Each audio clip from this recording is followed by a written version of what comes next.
Hey guys, it's Fancy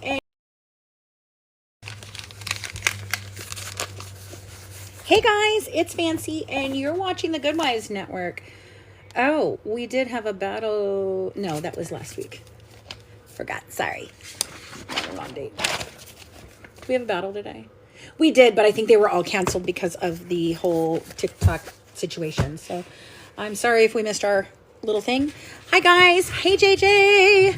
You coming up? Let's come up. Let's let you come up. Hey guys, if you're just joining in, make sure you're tapping and sharing. Hey love. Hey you. How are you today? I'm here. Yeah, I'm just excited we're back. Yes. I couldn't be happier about that. So, like I said, I'm just happier that we're back. And I'm hoping, knock on wood, that this doesn't go away again. Yep. I'm not quite happy with what I think is going on. Hey, ladies. Hey, girls. Good to see you both. Because if it was sold to Mena, that's not a good idea either. Craig has a question. What's your question, Craig? Teacher, Craig has a question. He's in the house, but yet he can't ask me the question. Right. Hey, ladies. Hey, Just Me. How are you, honey? Oh, that's so funny. Can you buy more coins or gifts? You can. I'm not sure if we can right now. If you do, you would click. Do you have the little gift thing down here? If you click on the gifts, and you go in there, you can either buy coins, or if you have money, you can exchange your coins. Yeah. And it'll just take all your coins that you have, but you can exchange it for however much you want.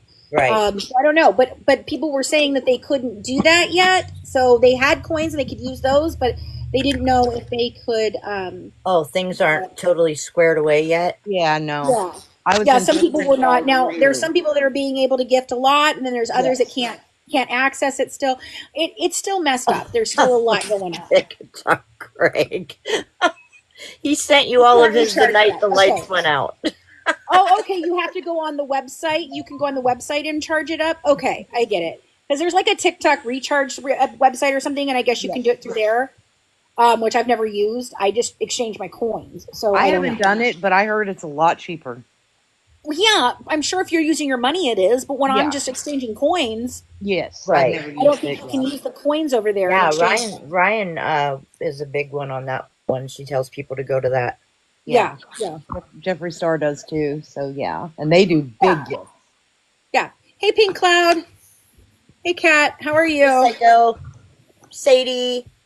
Who'd you say, Psycho? Oh, and her name is Psycho. Like, who are you calling a Psycho, Mac? It's funny though. I saw Psycho, and then I saw Sadie, and I'm thinking, hey, Hollow Mom, and I'm thinking, man, that's a cool name, Psycho Sadie. Like seriously, that's a cool name. Sadie. Well, we know a Psycho Sadie. Hey, Pink Cloud. What was that movie? We know a Psycho Sadie. We do know a Psycho Sadie. That's right. I mean, Good to see you too, girl. Tap and share. Let's get us out into the algorithm. It's so good to be in here. It's so good to be in here. It is. So you can send me more. My husband's so silly. Anyway, yeah, I mean, it's still, they're still working the kinks out, and I'm hoping that we return to normal sometime this week. I was surprised that we got it back this fast. Yeah, to be honest with you, I thought it was going to take a whole lot more. Well, it was so strange because our one friend, teammate, Danae, was saying how part of her household was able to get it and another part was not able to get it. It was like the girls were able to get all their stuff, but the boys couldn't get everything back. So it was just really weird, like how things started to come back for people. I don't know if it had to do with like your phone. Get on it. Yeah, I could get on it on my laptop, but not my phone. Or your area. Yeah, it was just really weird for everybody. I've lost my red pencil again. This red pencil is the last one in the house with lead in it. And I've lost it. I keep losing it. Right. What does my shirt say? We are the granddaughters of the witches you could not burn. It's from Practical Magic, I think. Practical Magic. Yeah, I think it's from Practical Magic.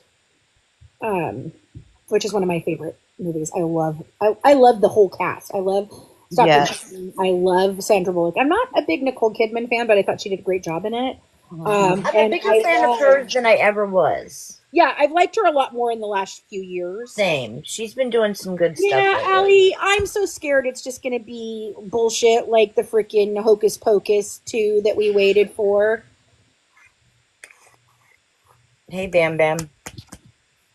All right, what's he saying now? I don't know. Wish I could get our daughters into the DAR. I don't even know what that is. I don't know what he's talking about. Into the DAR. Dark? I don't know. Art? Yes, but have to be hopeful. Exactly. I didn't think the Hocus Pocus was too DAR. Okay, I don't know. Too bad. I thought it was okay, but it certainly wasn't worth the 20-year wait for it. Yeah. Oh, Daughters of the American Revolution. Okay, yeah. Our daughters are descendants of that.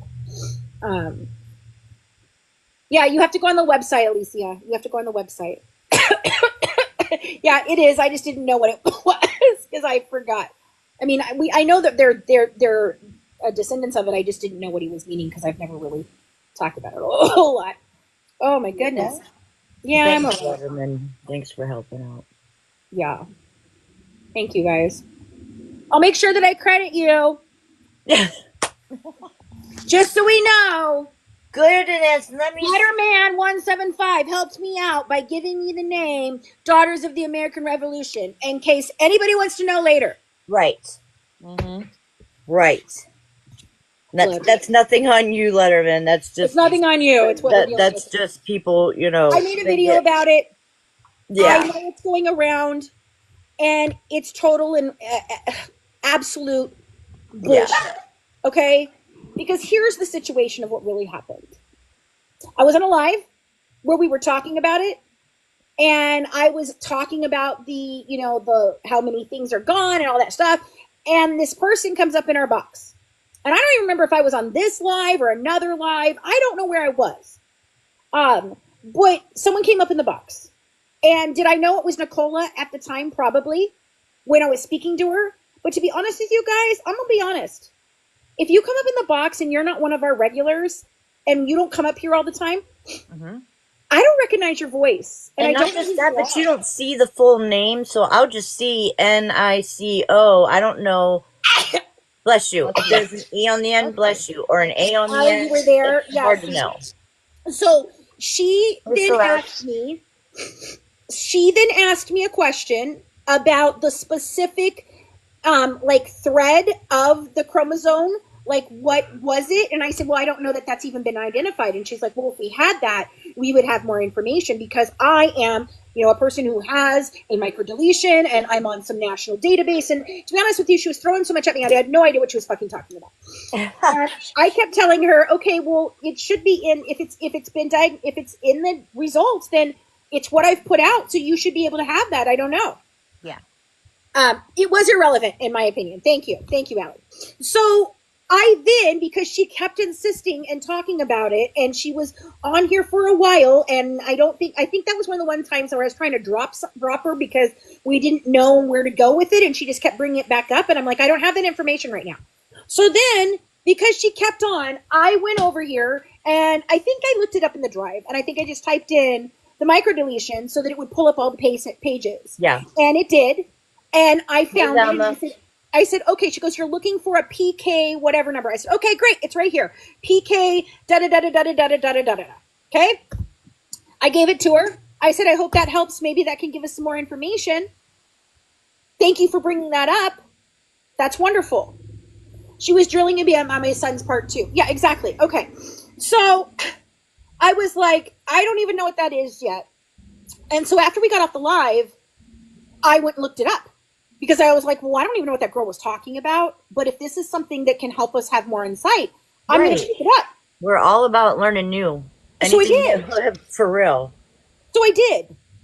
And then I went to my school website and into their library, and I looked at some medical journals about it. And then I did some other research, and I sourced that. And I wrote an article. And I went further than she did, because not only did I identify it, I began telling you exactly what parts of the chromosome it controls, what parts of your body it affects, how it could interact with a bipolar or histrionic personality disorder or any of the cluster Bs. I did an intensive amount of research to write that paper that I wrote, the blog post that I wrote.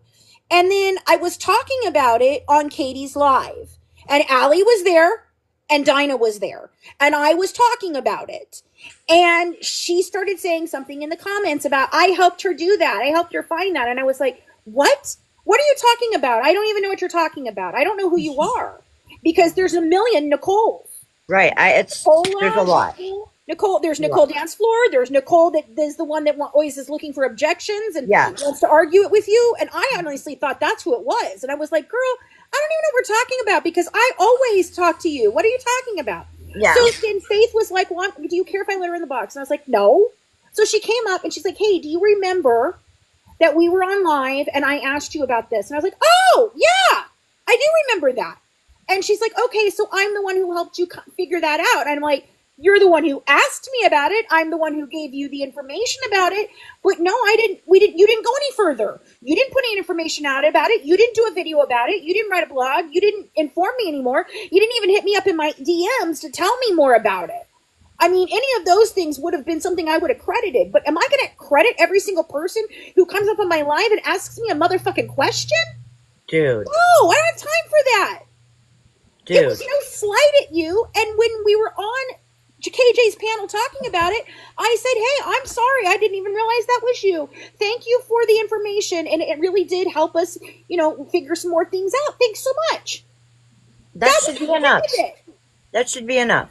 That should have been the end of it. If you need more credit than that, then that's a you problem, not a me problem. Right. Then I wake up this morning and I'm like, oh my God, we can go live. I'm so excited about it. I accidentally go live for like a second by pushing the button and thinking it was just going to tell me again that, Craig is not a mod because he doesn't even know how to mod. He wouldn't know what to do. I'm his mod because I'm the only one who knows how to do. And when we're doing it, I still touch his phone and mod for him. So he's not a mod. That's so fucking funny. I cannot. But yeah, so then I find out, I get information today from the group. I go into our group chat with the team, and they're telling me about this, and I'm like, what are you talking about? And they're like, oh, it's about this girl Nicole, and I'm like, are you fucking kidding me? Oh my God, still with this. What does she want? Do you want me to make a banner and give you a party? Like, what I said. You need to You asked a question. Do like the Star Wars theme song and have the words going up. Thank you so much for your question. That I looked up all the information that I can give to everybody. Did all the research and put it out. Seems to me if you wanted credit for it. Enough is enough. Like, come on now. It seems to me if you wanted credit for it. Yeah. Mac. Thank you is enough. What'd you say? I said, if you wanted credit for it, then here's the things you could have done. Right. You could have gone and researched it yourself on the national database that you say you're in, and you could have put out information. And then guess what? I would have seen that information, and I would have credited you for that information, and I would have been like, hey, look at this. She brought it up the other night, and here's more information about it. Yeah. But you did not do that. So I don't know what credit you think you deserve or want or whatever. But thank you for asking the question. It was helpful. For the love of God, come on. Mm-hmm. And this is, so then, so I'm hearing about this, and I guess it was a whole big old thing this morning, JJ. I don't know. The generation where it's a participation, everybody who participates gets the trophy. I think that's what we're dealing with. Basically, yeah. Right, like you know what? Do you know how many papers that I did as group things? Oh, here, Allie wants to come out. As group things in high school that I did all the work for, but I let everybody else have the credit for as well because they didn't do their jobs? Right. Did I freaking go around the school going, hey, by the way, I just want you guys to know, Johnny did absolutely no freaking work on this whatsoever, and I should get all the credit for it. No! Right. Mm-hmm. Hey, Allie. Right. Last night was a hot mess with Nicola. Yes. She's deleted everything. But no, it was literally, it was you and me, and I feel like it was on Jen's page where she started talking about this extra little piece of information on the end of it and was making a big deal about it. Right. And I was like, I didn't even understand why it was a big deal at the time. But I feel like to her, she was like, oh, I did this mass discovery. And I'm like, we couldn't even figure it out on my son, some extra sequence of something. And I'm like, it doesn't change the chromosome deletion. So no, what it does is, so I guess, I don't know what yours is. If you have it, I would like to know if your number is the same, because what it identifies is the actual piece of chromosome 1 that is deleted. So I wonder if it's showing. I don't know what I'm looking for. I didn't know what I was looking for either. That's why she had to tell me where to look. And I was like, oh, now I see it. It's right here. PK, whatever. I still didn't know the significance of it until I went and did research. Right. Well, so whatever happened on Faith's, I think it was Faith's Live. I don't know. I wasn't in there for whatever that was. But I knew she messaged me directly after. And that's what I have to send you, JJ, is I was told to send that over to you, to send to Fancy or something of that nature. Okay. The screenshot of her sending my message. And I was like, I don't know. I wasn't there. And I was very just like passive about it because I wasn't there. And I was like, if you're not passive about stuff you don't care about, you get wound up into stuff. And then it exploded again last night. And I didn't understand. I thought we took care of it on KJ's live.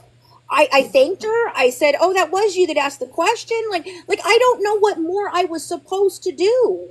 I think it was kind of, she was just wanting, and then not even only this, like there's been a time where she's put me on the spot with you once before, I think, in somebody else's live. And she goes, do you have any questions for Allie? I'm like, her and I have already talked. Like, and I think it was just a way of like a recognition, like, hey, I know this person, or I know this. And it was just, so we got like, when I first started talking to her, we were okay. And she came about around the same time that I came up, everything with my son happened. And then she was in my inboxes all the time, in my little crafting lives and things like that. And I'm like, I don't really know you, but it was very much a, hey, I know you. And you're, at that time it was a little relevant just because it just came up. Yeah. And she wanted to like be my friend so that when she would go into other places, oh, I know Allie and Allie's story. And I'm like, I'm not even around that much. Talked to Fancy, and this is what we said, and did it. No, exactly, and that's fine. You know what? You want to do all that? You're right ahead. I don't care. Well, don't come at me sideways because I didn't do something. And what was I going to credit? You didn't do anything. Well, you literally asked me a question. You put no other information out there. So if you had. Yes, exactly, Celeste. The same thing with Hannah, where Hannah's like, you didn't credit me for bringing the microdeletion to TikTok. Excuse me, wait. I spoke about it in a live on YouTube. You watched it. And before I could come over here and post about it on TikTok, you did. And somehow you get credit for bringing it to TikTok? Yeah. What? I mean, You're taking it's still my information. Last night I went into that live, and this is a live that I go into a lot. I've made a lot of friends over there. And when I got in, everybody was like, hey, what's going on with this chromosome thing with Nicola? And I'm like, I don't know. And, and they know that I'm with you. And I was like, but it wasn't just you though. She pulled one over on Magda. And it's like, what on earth? And then when she came in, all these, they were confronting her on it and saying, hey, you need to not do this. Stop. Yeah. And she even came on and said, well, Allie's not comfortable with you guys either. I was so blindsided by everything last night. Yeah, I was like, whoa. Wow.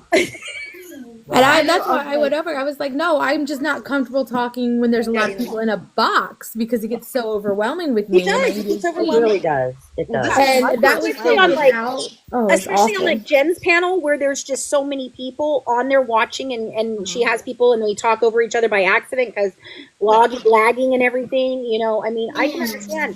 I've been trying to be very protective of you. I even thought about doing like a live where it was just you and me so we could talk and I could ask you some questions and you could explain, so that you don't feel like that. Yeah. Because I think the information you have is invaluable to understanding all of this. For sure. I think it'd be good. We could actually do a podcast with her. Mm-hmm. Because I really feel like you are a big key in understanding what Dee Dee was going through And but even understanding why Gypsy believes the lies that she believes. It's not just us picking on Gypsy.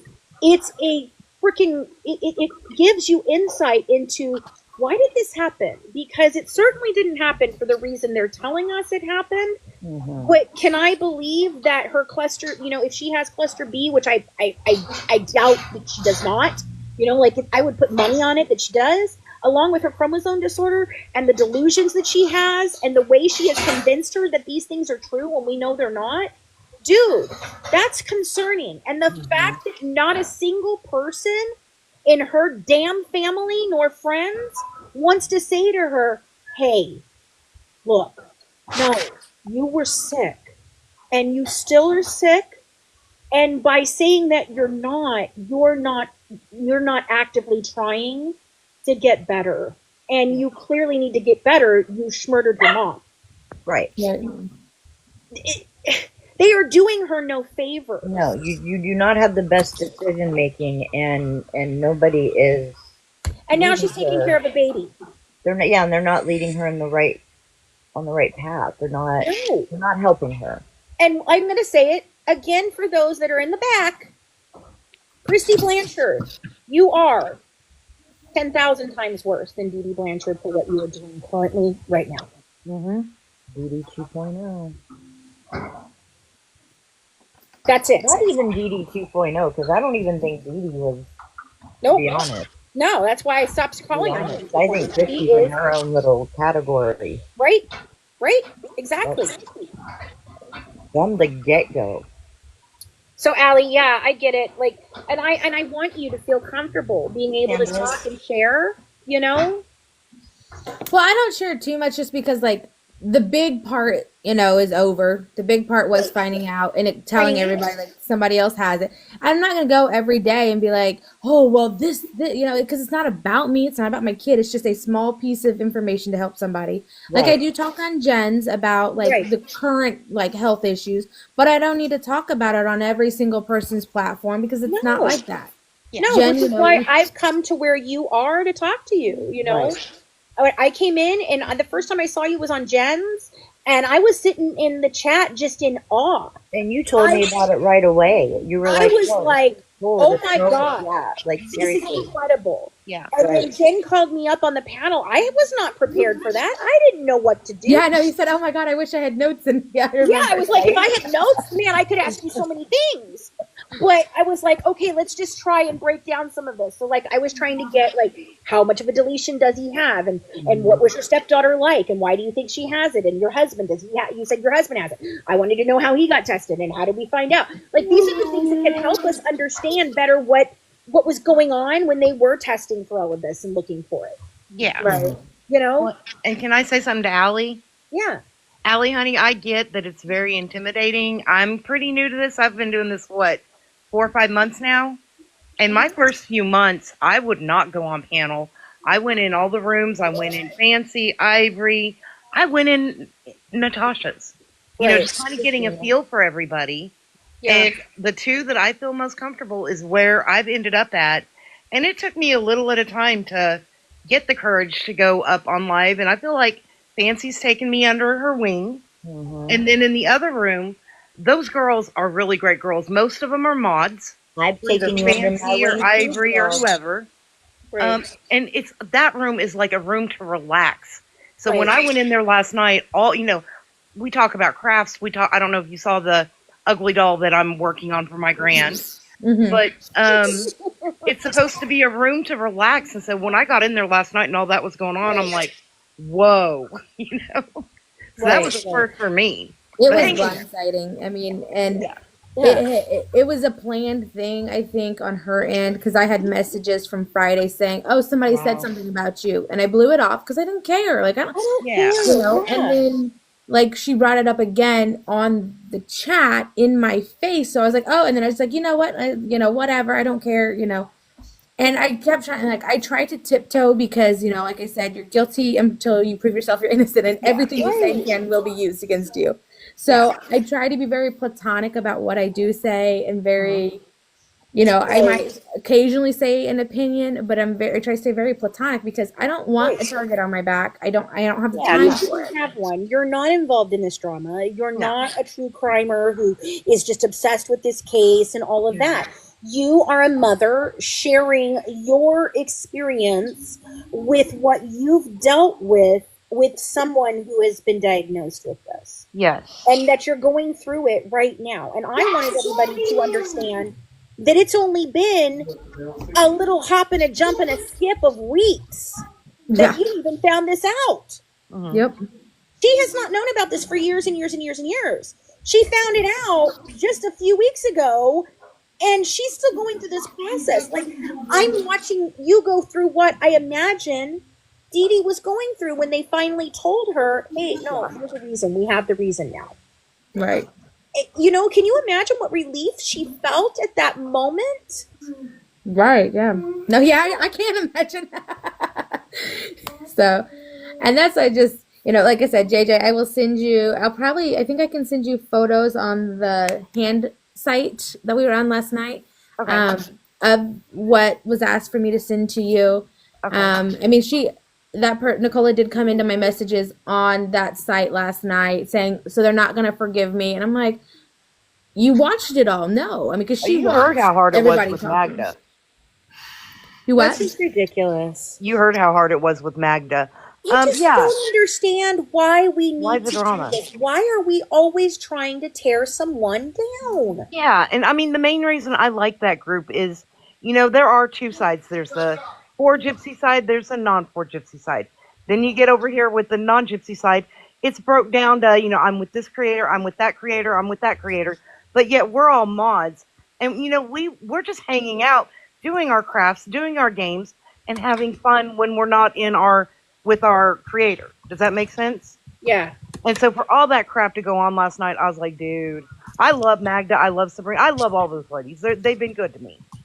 I mean, and that's what I said. Nobody had ever said anything to me. Yeah. And I was like, I watch them while I'm like coloring or doing my like diamond. That's like I don't watch television, so like that's what I watch, and I'll just be in the comments. Yeah. So I was like, nobody's ever saying I'm a peon in all of this. I'm a nobody that just sits in comments half the time. Somebody, honey.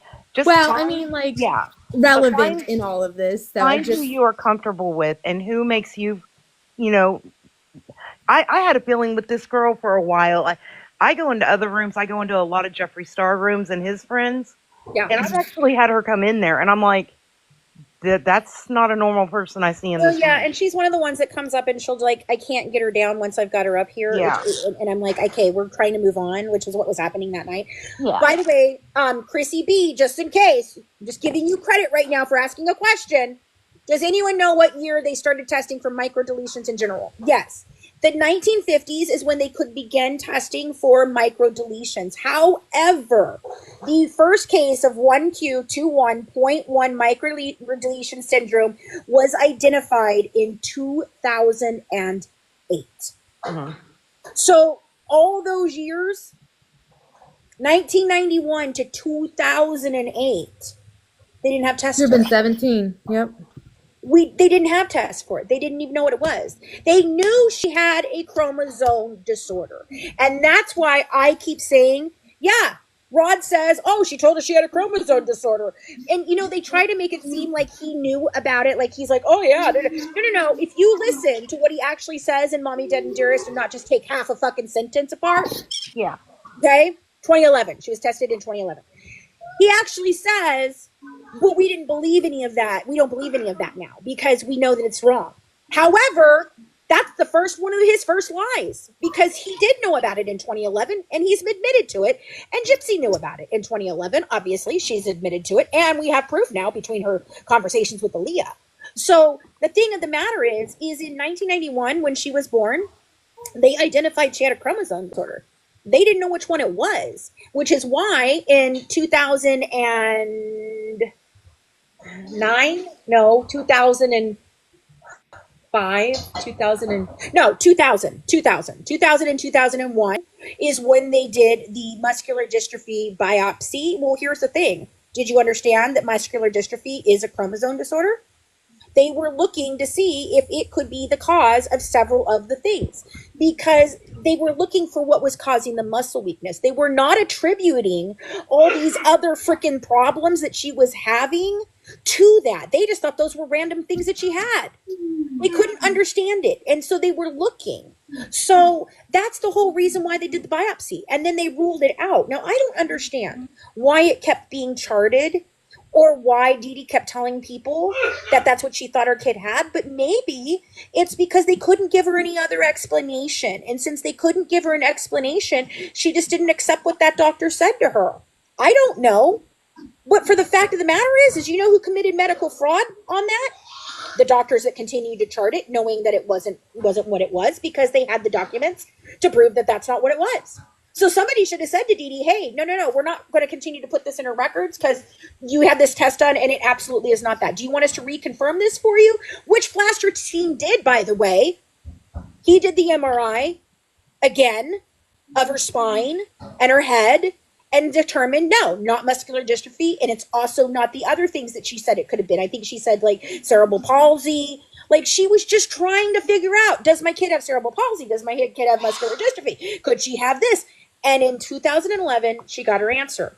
And that's because 2008 was when it was first identified. I didn't even know that. Thank you for answering the question. That would have cleared up things a lot if I'd ever looked that up. Didn't even think about it. Right, and that's what I told you earlier. Like, we were looking for EDS when we came about this. You don't know to look for something so random as this. You're looking for something else to explain other symptoms. But anyways, I'm a hop down. I just wanted to make Thank you so much for sharing. No problem. Alrighty, bye, sweetheart. Hang in there, girl.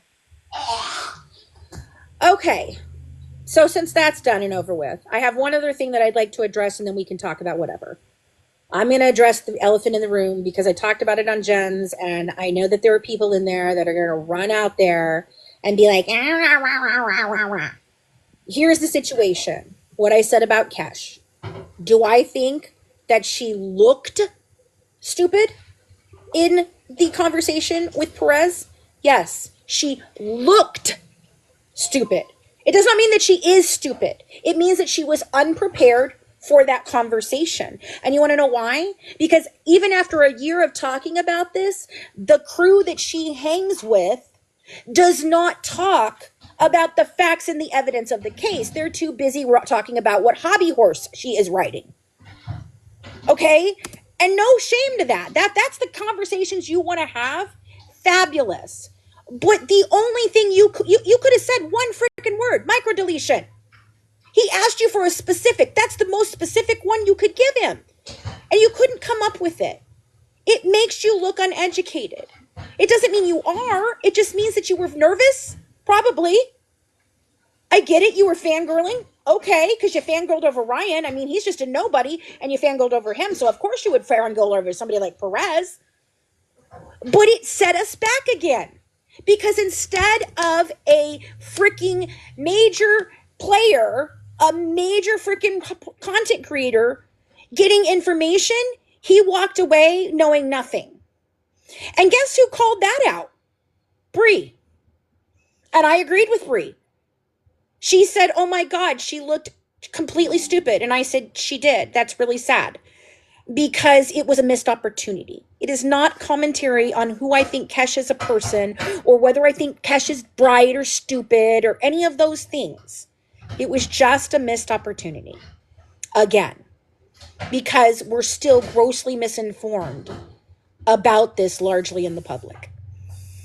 Because instead of talking and sticking to facts and evidence like I've been trying to do for this whole year, you're so focused on the drama that they are creating. Again, it's all a distraction, that you are addressing the wrong things.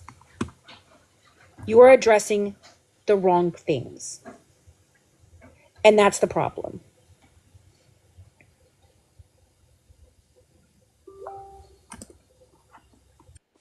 Yeah. And that's sad. Because that was a huge opportunity. And yes, I did have Perez watch my freaking interview on Amy Davis's panel. She told me specifically. So no, Ryan sent Perez over there because why? Because Ryan had actual conversation with Kesh. But here's the situation with that. I don't give a shit that he didn't talk to me first. I don't care. Jen says to me, hey, you should reach out and talk to him. And I said, she's not hip to the facts. She's hip to the gossip, just not the facts. Like, she was caught off guard. It was like she didn't know what to say. I get it. I get it. I do. But, which is, Jen brought it up. You know, she said, well, maybe you should reach out to him. And I said, you know what? I think I will. I'll talk to Amy. I'll see who her friend is that knows him. And I'll reach out because I definitely want him to have information. And then I thought of a solution to the problem. I was like, okay, clearly not enough has been put out there that everyone seems, I can be happy for lots of people. Jan, go away. If you got her back no, nobody say anything else. Jan, if you cannot be productive in the conversation, I will mute you like I did before, and I will block you. All you have done for the last year is run around and run your uneducated mouth. Stop it, and if you continue on, you won't be welcome here, which means you will still be grossly misinformed. I thought a couple weeks ago she said she felt really bad. Oh, I know, but she still likes to go over there and listen to the people who say shitty shit about me that isn't true. So she comes and harasses me when she's all upset.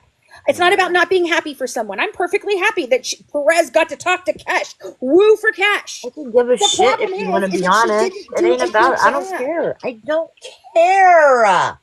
She didn't do a good job. Just like the non-vigil was a non-vigil. I'm sorry. I call it like it is.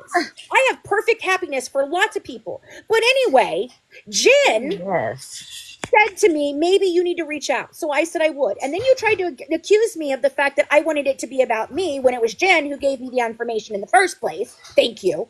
And then on top of that, what I said was, I think maybe I need to put out a very basic freaking actual piece of paper that says, hey, these are good talking points. If somebody comes up and wants to know what she's lying about or what can we do to get this out.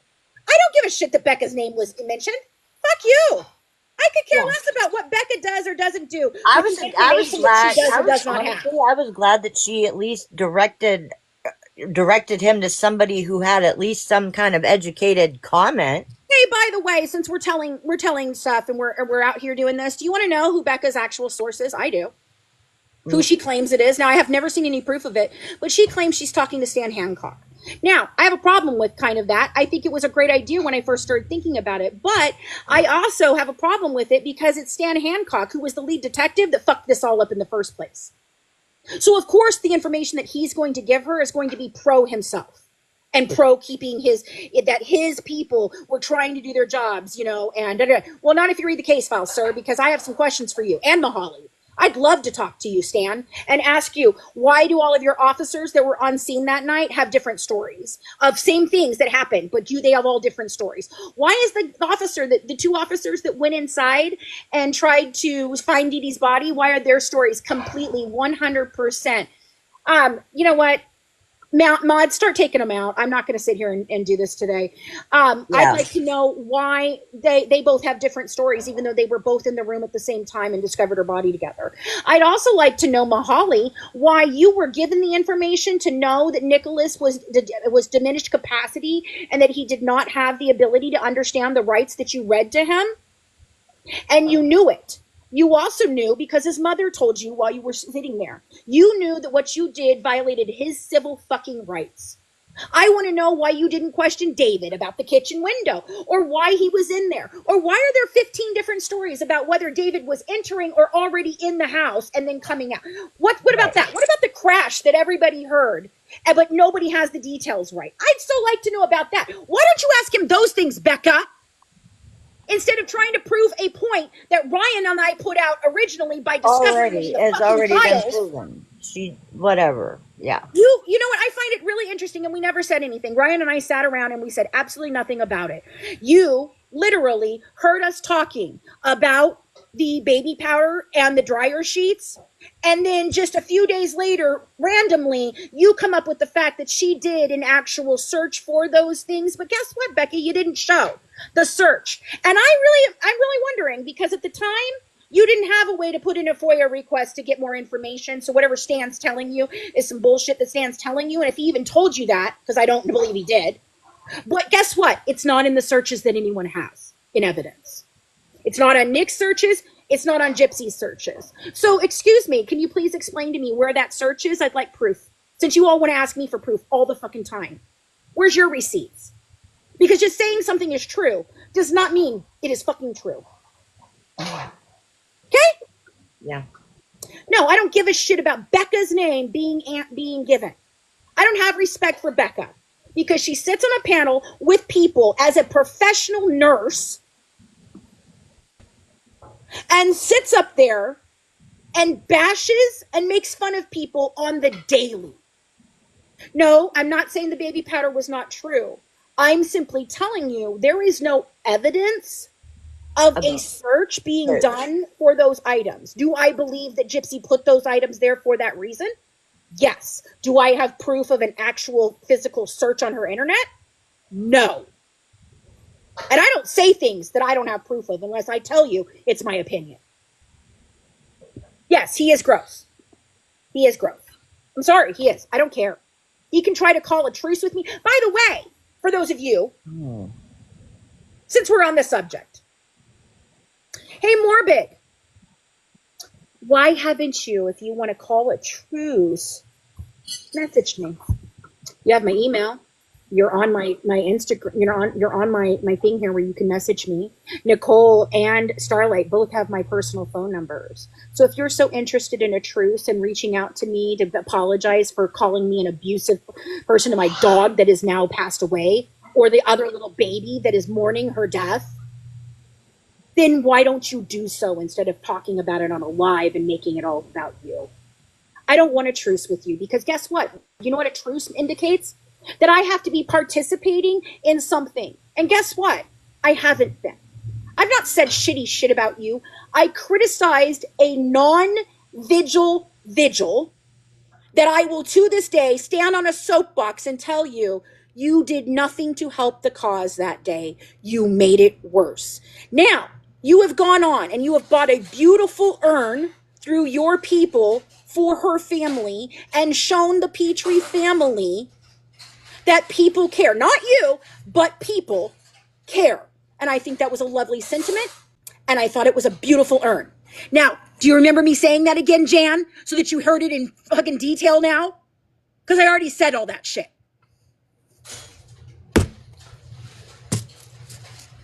Sorry, guys. Sorry. But back to the whole situation with Kesh. I am going to actually put out an informational piece of like a talking point kind of thing that people can reference so that they, if they're caught in a situation like that, they can go, well, just a minute, let me go grab this so I can talk to you about it and talk to you about it with an educated viewpoint so that I can help you. I will get a hold of Perez. I will. Yeah, and like I said, you're not... Put him up and sell him? Well, I just think I should just put him up and put him out everywhere. I know, but I get what you're saying. No, I get you. I get it. I just don't feel that that's something I'd want to charge for. That's not, there's lots of things I want to charge for, but that's not one of them. I think she did the best she could with do too. The situation. But does it make her look ill-informed? Yes. Big time. Big time. That's just the facts of the matter. You look like a deer caught in the headlights. Yes. Yes. No offense. I like her. I don't have a problem with that. I don't know if she was starstruck. I don't know if she was just caught off guard. I'm not sure. Yes, Heather, I know who Perez is. I'm not a big fan. But if it is someone who is going to help get the information out on a bigger platform, I have repeatedly said, I don't care who I stand next to. because I don't agree with as long all as of we're getting this information out. Yeah, I don't agree with his point of view on a lot of stuff. On a lot of stuff. But if he's going to be, because he does put Gypsy content out, and he says he's Gypsy agnostic, but like, dude, come on. If you know the facts, you won't be. You won't be. talking to people about Gypsy. Why wouldn't you talk to the number one person? I don't know, but he watched our live, so I don't know. It's either that he doesn't. Got all the information he needs. Maybe. I don't know. But I'm going to reach out and let him know, hey, if you have any more questions, I'm willing to answer them for you. You know, I'm here and I'll give information. That's why I want you guys to understand something. Do you know? All right, Jan, that's it. You're done. That's it. You're being muted. I'm not going to block you, but you're being muted. You're muted for the rest of the live because all you're doing is trying to cause problems. Okay? Stop Take it. a fucking chill, man. Chill it's out. It's not that serious, for real. It's not that fucking serious. Like, honest to God. And I'd love you to explain, how do you think Becca's number one? Because she's a nurse who can put out nice little 20-minute boring videos with her. He's her always very saying it to piss you off. It does. That has nothing. It's so ridiculous. I don't care if she wants to think that Becca is number one. Then good for you. Then go watch fucking Becca. Why are you here then? Why are you here? Go watch Becca. So you can say that Becca's number one. Star-Spangled Bannered awesome. I say no, Bubbles, we can't all get along. That's the problem. I have no problem with these people. They make a problem. Can't we all get along? Damn it. Again, like I said, calling a truce would mean that I actually am participating in any of this, and I'm not. For real. No, there's no truce to be had. Just stop being a dick. Right. The end. Yeah. The end. Morbid, you want a truce? Don't be a dick anymore, and there's a truce. Yeah. Because I assure you I won't be talking about you.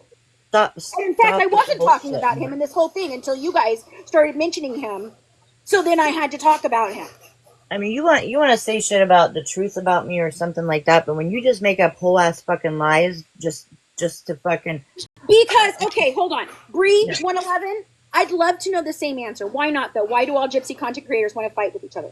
I don't want to fight with anybody. But when someone calls me a racist, like Nina has, I have a problem with that because I'm not a racist. When Morbid labels me as a dog abuser to the animals that I rescued and loved with all my freaking heart, I don't have to be nice to those people. I don't have to associate with them. I asked them to stop talking about me. I asked them to leave me alone. I told them I would never come back on their panel. I didn't want to be involved in anything. But do you know what he does every night? He sits up there and calls for me. How do I know that? Because people I know watch it and tell me so. Do I go? Nope. I don't know what he's talking about unless someone else tells me. So that's why we can't get all along. They make fun of you on a daily. People don't want to get along with me because they know what getting along with me means. Really not any beef with Nina. A beef with Nina would mean we had to actually care about her. So, no, there's no beef with Nina. There's no beef with any of them. They're the ones with the beef. They're the ones with the problem. I'm just over here sitting here trying to tell you about the fucking case. I don't care whose hobby horse she's riding. I don't care who her best friend is and how dumb or not dumb you think she is.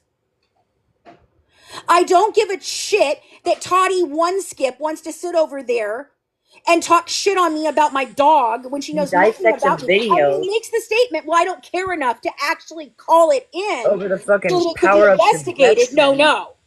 Nay. JJ and I were on that live. Like, are you kidding me with this shit? You like, just want to run your mouth. Well, go that's do where I get upset. Like, dude, just don't come talk to me about it. If you want to say shit that I truly do say or do, okay. But when you're gonna make up shit about me, I'm telling you what, dude. Tara, because every once in a while I get brought up where I am in a live and I have to talk about it because someone asks me a question, which is what happened this morning, which is why I decided to address it because, of course, I said something negative about Cash, so they're going to run back over and tell Cash, and then they're going to go to Morbid, and then Morbid's going to start a whole big thing, and his little mean girl crew is going to sit there and bash me while Starlight sits there quiet. And the only reason I can think that she's sitting there quiet is he's paying her. I can't think of any other reason. I really don't know. I can't think of any I'm done with all of them, to be honest. I really don't give a shit about any of them. I don't entertain this. That's the problem, and they get really pissed that I don't entertain them. So then, instead of just now we're entertaining it. They have to follow me it right now, though. and they destroy people's lives. Not mine. They go into Jen's live, and if I'm up there, they destroy that. If I'm on KJ's live, they destroy that. If I go into another panel, they all flood the panel and they all try to destroy and derail the panel. Because why? Because when I'm up on a panel, we're not talking about bullshit. We're talking about actual facts and evidence. No, I've heard and they don't want that out there. Straight out about Fancy Celeste. My opinion of Apple has changed so much. I'm so disappointed in her, to be honest. Because if I do, we're about done. Why can't they just move on from this BS and leave everyone alone? That's what I'm asking. Yeah. I understand, Crystal, but here's the thing.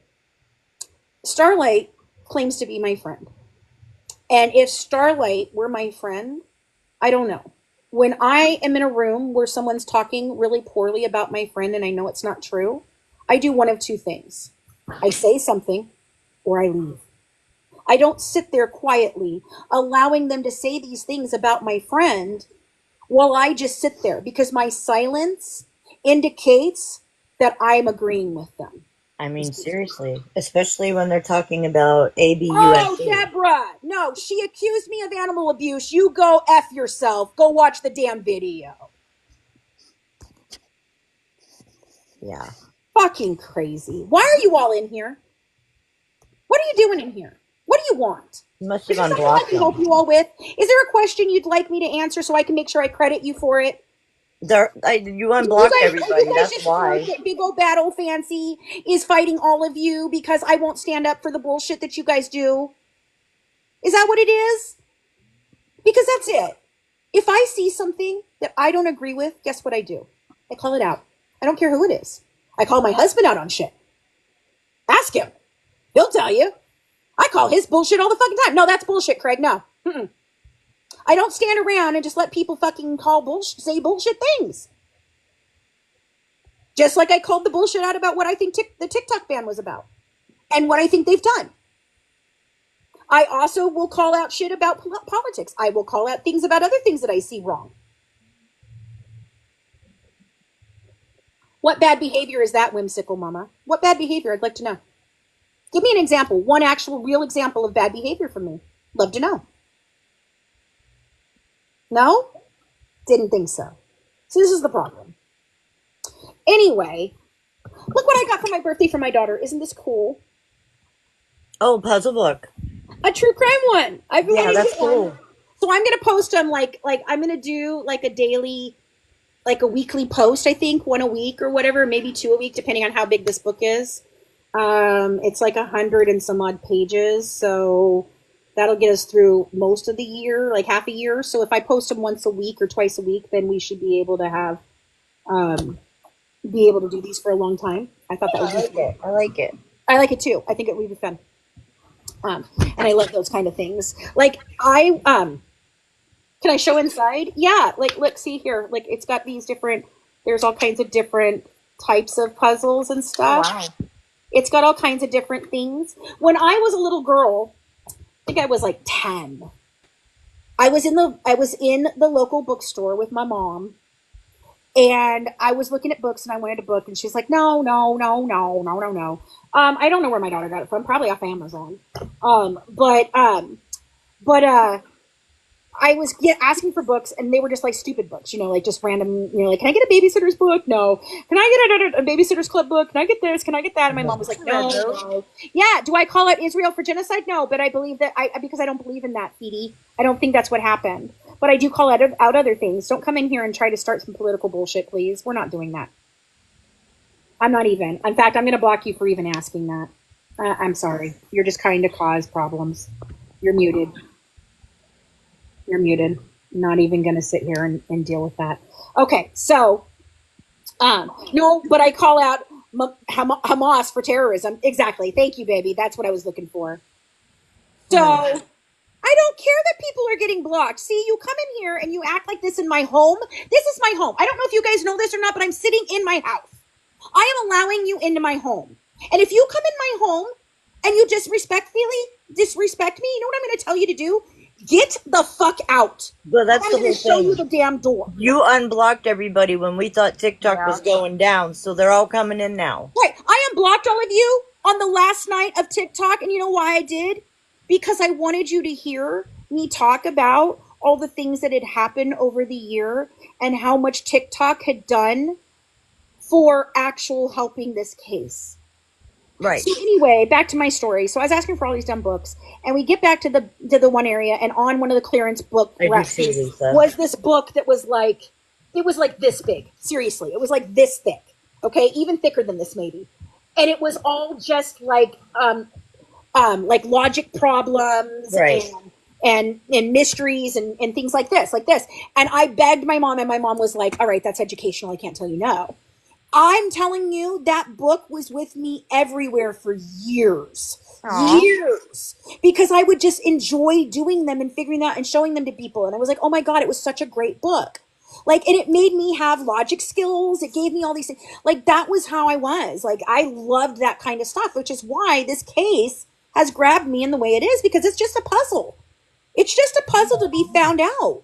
And right now we have so much so much information, but not enough information. Does that make sense? Like, and before we didn't know how to make the connections that we're making now. Her book, whoa. Her book has given us all the little connector dots. It's been a bigger gem for us than it's been for her. We ever needed. Hey Tia, I miss your face too, baby. So, yeah, I mean, that's the thing. Like, I am thankful. You know what? And you guys won't go around saying this, but it's what I said. I said that I think that every single person who played a part in this last year helped, whether they were on the wrong side, the right side, doing the right thing, not the right thing, making drama, not drama, to get this out in a way that we never had before. I think so So too. regardless of what side you've stood on or who you want to link arms with, this story got pushed because I came to TikTok, and TikTok had more of a reach than any social media platforms combined. Yep. We did this all in 2019, 2018, 2017 in Facebook groups where no one knew what we were doing. Right. The information that I have is not my own. I don't just have all the information because I did all the work and I want all the credit. No, those Facebook groups that we participated in helped for years, a lot. They all helped. Why do you think I'm willing to give credit to every single person who came through my door, regardless of whether they're still here and regardless of whether I like them or not? If they did something that made a credit impact, then they deserve to be credited for their impact. Why do you think I'm so pissed off that Colleen, because of the antics of some of these asshats, doesn't even want to be credited for her work because she's so upset by what they tried to do by trying to take her license away? How shitty is that? Yep. A woman with 2 young children who supports her fucking family, who went to school for 11 damn fucking years to get a master's degree in nursing education, and you all petty mofos thinking you knew some shit that you didn't fucking know, tried to literally ruin her life. Oh, and you don't think Dee Blanchard was behind that? I got proof she was. Concrete, 100% proof she was.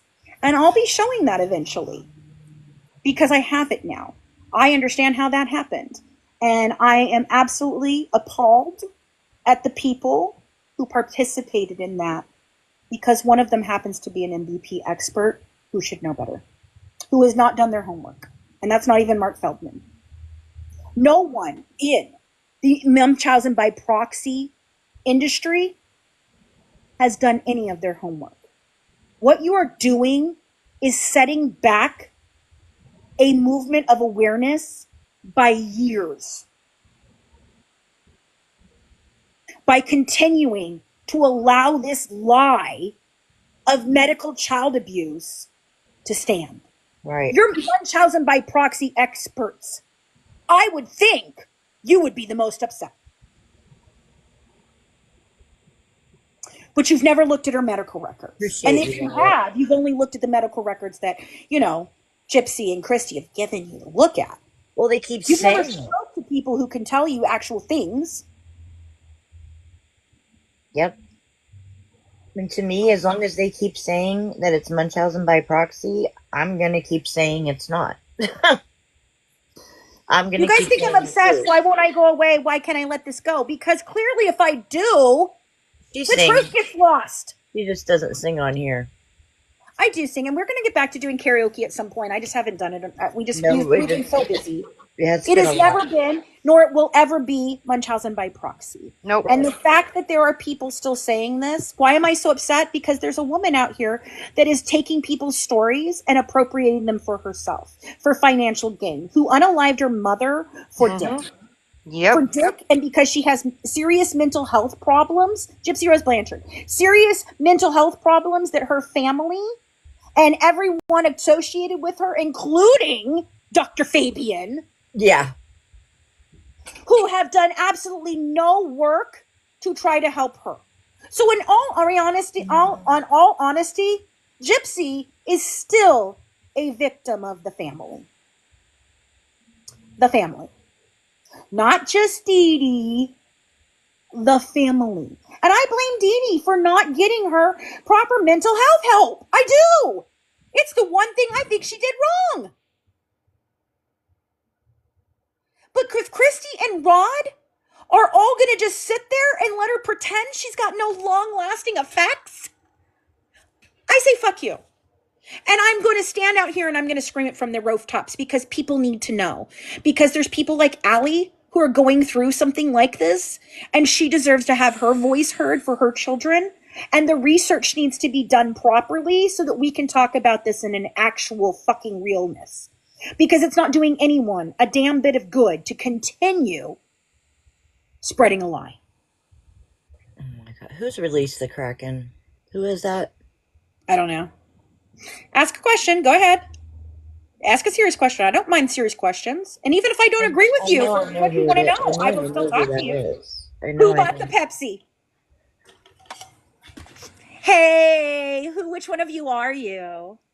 Release the Kraken. Which one are you? I'm assuming you're referring to when I screamed that out in my live when I was actually having a moment of crisis because I was realizing how I was used to hurt Nicholas and how I felt that I wished I had asked more questions, and I wished Bobby would have actually spoken to me when I asked him those questions, because we could have cleared things up much earlier. And yeah, who did buy all the Pepsi?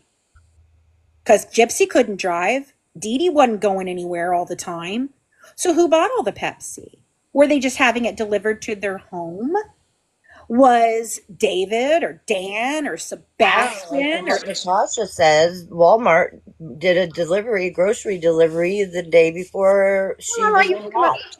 Do I think that Gypsy had or has cancer? I do not believe she has cancer, but do I think it's a distinct possibility that at 5 years old she might have had leukemia that she had a bone transplant for and was given a round of chemo pills, which would be the appropriate actual diagnosis and freaking treatment for it? Yeah, I think it's a great possibility. I'd like to see those records, but they'll never show me those because it'll break their whole story apart. Yeah. Walmart didn't even do delivery back then, did they? I don't think they did it back then. No, they didn't do it till COVID. Yeah, well, I don't remember, but I don't think so. Well, let's see. I can look it up. Hey, Lala, how are you? Doing great. First of all, I've seen so many of your videos. You're great. I like your content. My main purpose for coming up here was just kind of to ask something. Yeah, sure. So we saw what TikTok did for 2019, by the way, guys. Gypsy or whatever, made her famous, gave her money. Hey, Hummingbird. So my thoughts are, since TikTok might be banned in 90 days or changed completely, what if we took that time to do that for everyone else and followed everyone and watched all videos from beginning to end, like them, repost them? Yeah. Because it doesn't cost anything. It's just your time that you're going to be spending on TikTok anyway. So that's basically it. I just wanted to say that and appreciate you letting me say that. I'd like to go ahead and gift you. Thank you, Lala. So I was just, I like your content too, babe. I think you do a great job. I've seen you. I've heard you on panels. I'm a fan. I don't do any videos, so. But you talk. I've heard you talk. Oh, you have? Wow. Yeah, I've heard you talk. I've heard you. Yeah, This is kind of like a celebrity encounter for me then. Even Ryan asked me the other day because you were on a panel, and she's like, "Do you like Lala?" And I was like, "Yeah." And she's like, "Oh my God, she was so good on this panel." So, oh, I didn't know. yeah, we know. Awesome, I know Lala. who most everyone is. I mean, honestly, I may not converse with each one of you or follow every piece of your content. I don't watch a lot of content creators because I don't have time. But if I catch you on a panel, I listen. You know, I love listening to other people's thought process on this. I love hearing what you've taken from the information I have put out and how you guys are interpreting it. I love all of that. Oh, you sent me down a rabbit hole and you set me right, because at first I had sympathy because I didn't know, but then my goodness, talk about a topsy-turvy little tale there. Well, here's the thing where I'm at though. It's not the same Lala? Oh, no. Okay, then maybe it's not. But anyway. Yeah, I don't think I am. I've been on like. You're not the one? Okay, well that's okay. But I want to talk about that sympathy for a minute if you don't mind, because it's really funny. Because I've spent the last 5 years having absolutely no sympathy for her, even thinking that there was still some aspect of Munchausen by proxy in all of this. Because I believed that in 2011, by her medical records, it all stopped. Okay, so there was no imminent danger in 2015. So I have 100% never justified what she did. Okay, regardless of how I felt. And have I always said that she is who she is because of the people that created her? Yes. Is that all Dee Dee? No. Rod and Christy played a part in that. The Petrie played a part in that. The doctors played a part in that. The other people played a part in that. David, all of them played a part in that. So she is who she is because of a lot of damn people. But coming up on the microdeletion, and that was the first beginning of me looking at it and going, well, wait a minute. Okay, so if it's actually a condition, what does this condition cause? And when I started looking into that and recently started thinking about like histrionic personality disorder and the cluster Bs and all the all the behaviors that we're seeing now, it really did begin to give me an amount of compassion for the child that was not given the right resources. I think Dee Dee was too focused on the medical and trying to figure out what was wrong with her kid. I think she thought her kid was, in fact, dying. And so she indulged her. And when those kind of outbursts happened, instead of doing what a mother would normally do, which would be to take them and be like, dude, something is going on with my kid. They are acting out. They're doing all these different things, and I'm very concerned. Instead, she made excuses for it because she's thinking, well, this poor girl, she doesn't have a life. She's very sick. She's going to die early. I just need to give her the best life. And if she acts out, then I'm just going to take care of it and take it on my own. I'm not going to put her in school so that people can't see this. I'm not going to have her around the family all the time because I don't want her to hurt anybody. I'm going to take all of it, and I take responsibility for it. I'm going to be the person that deals with it. In which she hid it. What? If she had cancer, yeah, they might have taken her out of school because of that. I know. Because of the immunocompromised issues. Right. That's the thing. There is reasons why she was not in school. And now thinking back to this conversation that her Uncle Pookie had when he was kicking Dee Dee out of the house that was her mother's house, her mom and dad's house, the original blue house, which is the house that's 2 stories, not the house that she is trying to claim is 2 stories that, the alleged SA happened in. That's not the same house, by the way. Not at all. So I believe, I think that these people truly did not know what to do for this kid. And in that, she fell through every crack there was. There are people. Truancy Law didn't catch up to Dee Dee. Why? You know why? Because she had a legitimate reason for not having her in school. And she did have her enrolled in school. She had workbooks. She had things. Gypsy even talks about it with Aaliyah. And I have confirmation from the area of the tutor that came to see her when she was an adult trying to help her still and thinking she was a kid. Because the other people that tutor helped talked about Gypsy. So no, she wasn't just not getting education. Come on, goddammit. She knew what frog jallies were at 1 year old. So I do have some level of compassion for her at this point, and it's hard for me. I'm wrestling with it because I've spent so much time being like, no, there's no excuse, there's no excuse, there's no excuse, there's no excuse, until I'm smacked in the face with, oh wait, that might be an excuse. If somebody had done the right thing and gotten her mental health help, we might not be sitting here today. But instead, we've got Christy and Rod telling her that, no, there's nothing wrong with you, and you can just continue to behave the way you are, and we're just going to exploit you for fucking money. I still have compassion. It's called empathy. I don't have sympathy. I have empathy. You don't have to have registered homeschooling in certain states. Our state, we don't have to register at all. Yeah. Anyway, Lala, I'm sorry. I talked over you. No, I'm not upset. I'm just answering that. Talking, your mic's off. Lala! No, I'm admitting that Dee Dee failed her. But was it Dee Dee's fault she failed her? No, I don't think so. I think she thought she was doing the best she could for a child that she thought was dying. I wonder if Dee Dee also hit it to a point, because back then you didn't bring a lot out. And my daughter was a cleft palate baby, and my my dad's had a baby sister that was also a cleft palate baby. There are no pictures of that baby. My dad's sister, there's two, but they have her head turned where you can't see her face. Back then, they didn't bring that stuff out. Yeah.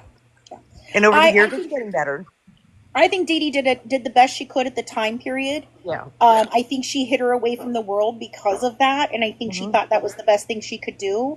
Yeah. I don't think she wanted her kid in, possibly take it and put it into, maybe inpatient treatment or anything like that, more than she was already having to go through. I think she thought, I'm going to handle this. And then in 2011, after Gypsy found out about the chromosome deletion and blamed her father for it, Dee Dee found out exactly what was the problem with indulging her and not getting her help, and that was being shot with a BB gun 10 times. That woman took on a lot. Had a dagger held over me while I'm trying to figure out what to do.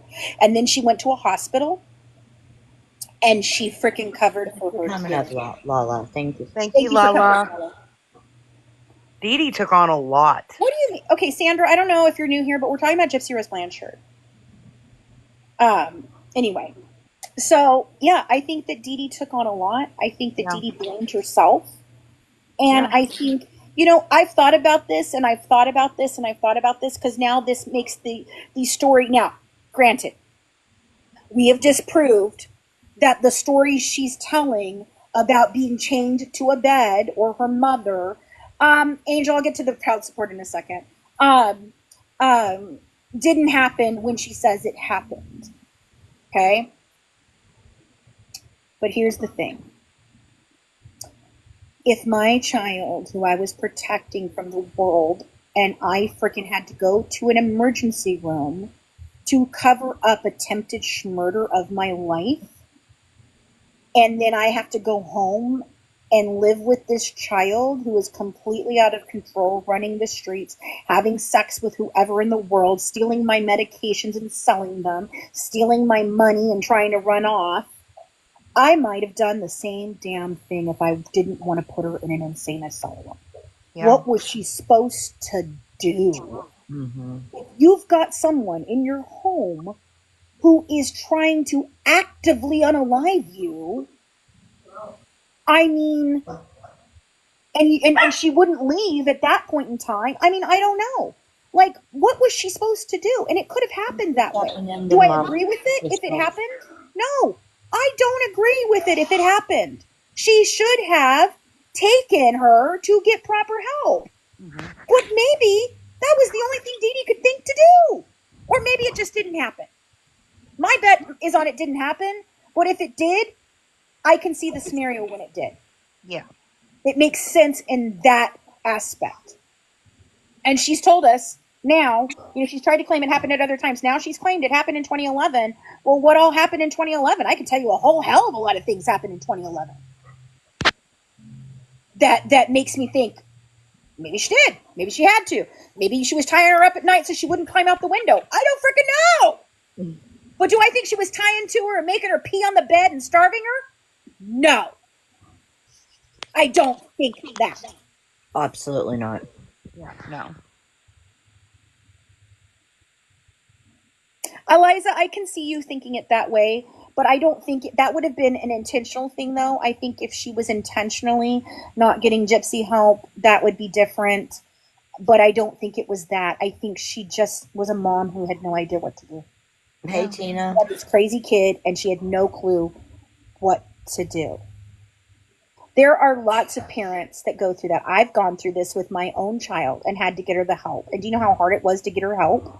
Yeah. And do you know how hard she fought me for getting help? But do you know that when she had her child, she came to me and told me, Mama, thank you for never giving up on me and making sure that I was okay and that I can be a productive member of society. Because unlike certain other people that I know that have children with mental health problems that decide that they don't have them, and won't get help for them and call them a lost cause and say things like, well, if she wasn't my kid, I'd hate her. Oh, I thank didn't you, do Tina. that. Thank you. That was sweet. I stood against everyone trying to get her help. I wanted to make sure my kid was okay when she went out into the world. Exactly. I think Dee Dee just thought she was never going to go out into the world, so I think she just thought, I'm doing the best I can. And by the time it became anything else, I don't think Dee Dee had the resources to be able to do a damn thing. And she was worried she was going to get whacked if she tried to go against Gypsy. I think it's also why she did tell her, go with the boy to Wisconsin. At least she'll be happy. I do believe the neighbor that says that Dee Dee had talked about Nicholas and was happy that she was dating an actual regular boy and not some 35-year-old disgusting man who introduced her to, power play at 13. Right. 15 or whatever. I have no respect for David, Kim, Dan, Sebastian. I have no respect for any of them. Yes, I do. Yes, she was. There you go. Very, My very husband sick. just asked the $100 question. Do you think that they were possibly trafficking her without Dee Dee's knowing? Yep. I asked myself that. No, I know. No, I agree. It happens. Yeah, she was doing it in the backyard And of the it's shed. supposed to be rampant there in It Missouri. happens in those kinds of actual. Vigicon is one of those places that trafficking happens, and trafficking is one of the number one problems in Missouri. They are one of the number one hubs for trafficking. Yep. Okay. So, and oh, by the way, when I started looking into that at 3:00 in the morning one night, I remember this. I was on David Blanchard's freaking profile, who I'd been looking at for over a week. I remember and at 3:00 in the morning, he just up and blocked me. It was you and then Ryan. You know what happened Yep, after you that? and Ryan. Do you know what happened after that? All the articles about Vigicon being connected with like the other ones, the other cons that are being started to disappear and having people arrested for trafficking. All those actual articles went poof off the internet. They were there. And also their next event. Then they canceled their next event. Didn't it get canceled? Mm-hmm. And they've not come back since. And their nonprofit has been investigated several times. They've had to move their venue and their place from city to city many times for being run out of cities. I mean, and just think about that, dude. If that's something that really did happen, that would be that truth would be better than the lie that she's telling right now. Yep. I remember that night. That was one of my first nights in there with you. It was crazy. Mm-hmm. Yep, they privated all their videos. They privated everything. As bad as it is. Yeah. Yeah, so tell me again how David Blanchard isn't fucking involved. Give me a break. Tell me again. Come on now. Tell me again how he didn't know she could walk when he sat there and was questioned by the police. Oh, but and then to make it more suspicious. Bad vibe from him from the get-go, man. From the get-go. He's changed his story many times. He put his DNA in that room for a reason. But let me ask you this. Right after all that happened, Christy Blanchard, like she always does when the big news hits the fan and she don't want it to be out there, she ran to her friend, and she put out a statement saying that David Blanchard was investigated at the time of the original investigation, and he was cleared. No, yes, they were. Opal, yeah, they were. Yes, and they were in charge of raising money for them all the time. Because Dee didn't have a bank account. So you know who took care of all the money for them that they raised all the time? Kim Blanchard. So let's think about this. Then Christy Blanchard comes out and says, "Oh, David was cleared." No, just because David was questioned, and he came in, and only reason he was questioned is because he put himself in the fucking house. And what's his first question to the? Can you tell me? Can she walk? Motherfucker, you knew she could walk. Are you serious? Right? That one where they interviewed him, is that the one you're talking about? Yeah.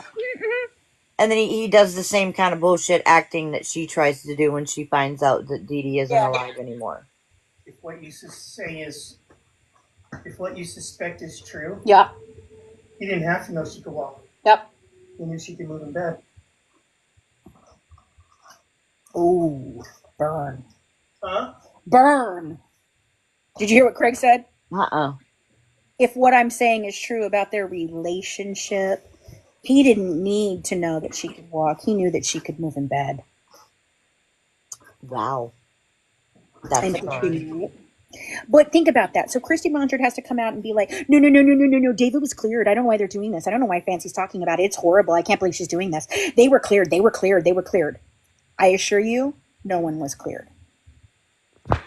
No one was cleared. There was got a confession from a man, a boy who was manipulated as fuck.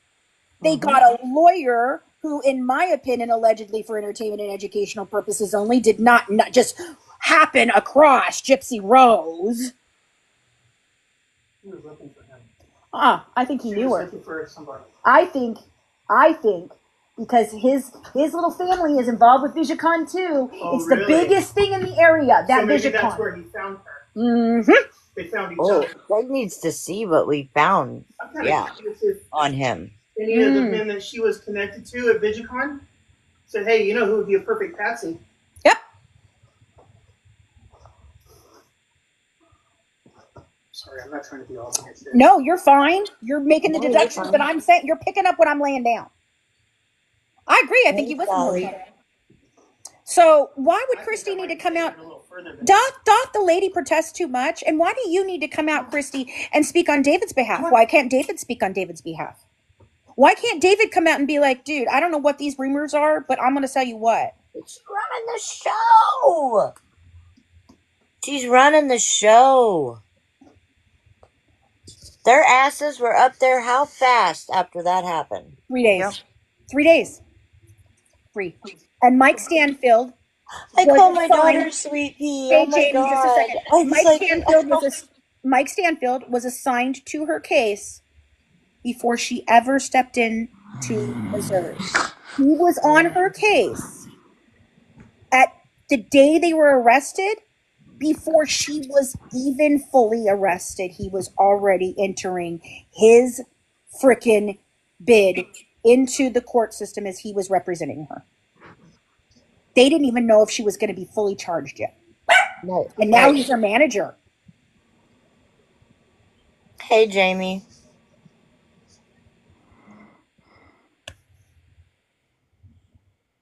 Oh, you think the neighbor also has the laptop and the phone that's missing from the crime scene? Cool. Hey, Jamie, did you have a question, honey, or want to talk about something?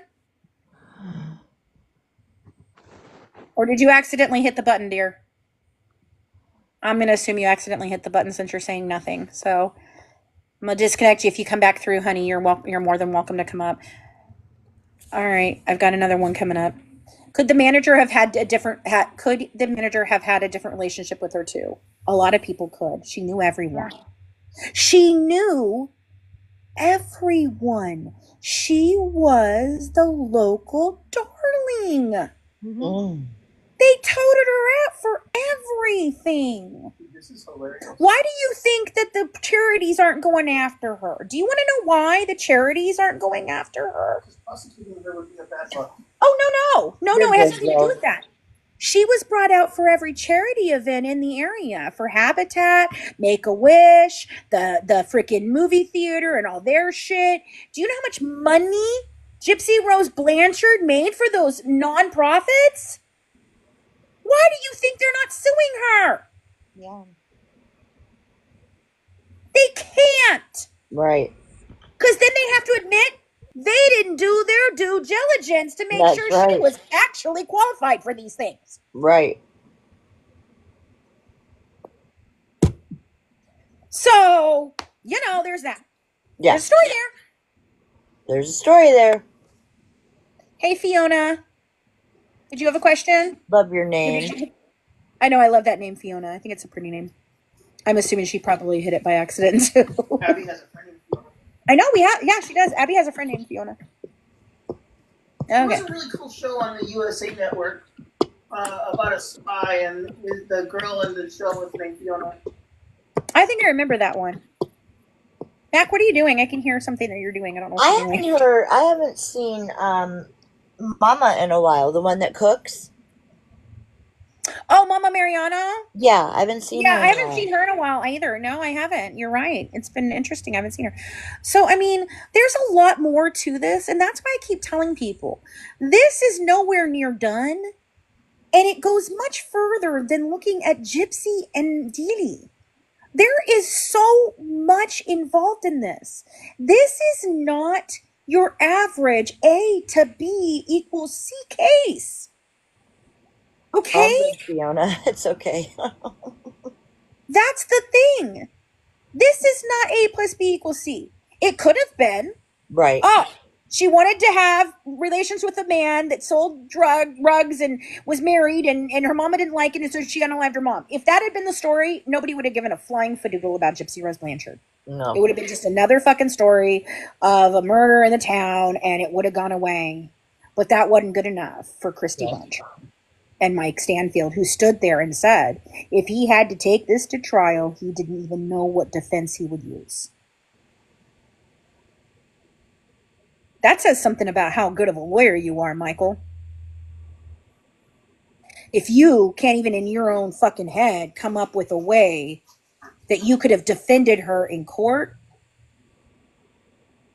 You know what he's saying by that. Right? Yeah, she's guilty. I agree, Mo. 100%. She's lying. He knew it.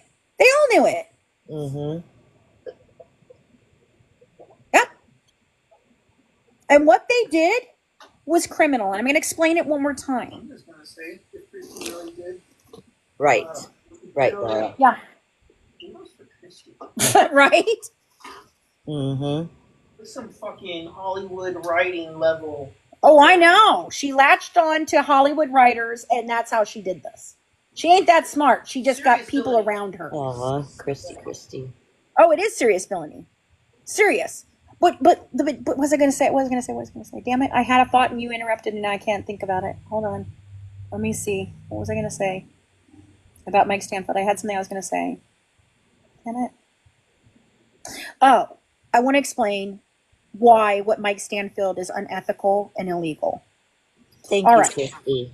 If he had launched this type of defense, thank you guys, in a court of law, if he had taken it to trial, and he knew what he was up against, if he had taken this to trial, and he put on the MVP defense, that is 100% legal. He has every right to do so, to give alternate ideas to the jury as to why this could have happened. 100% that would have been doing his job as a lawyer.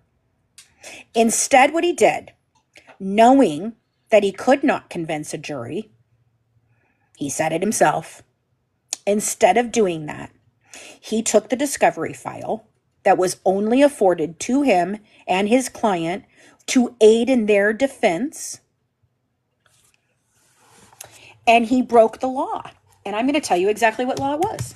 So you guys can go look it up because Patterson told me exactly what law it was. So let me get that real quick for you guys because I want to be accurate here in giving you this information.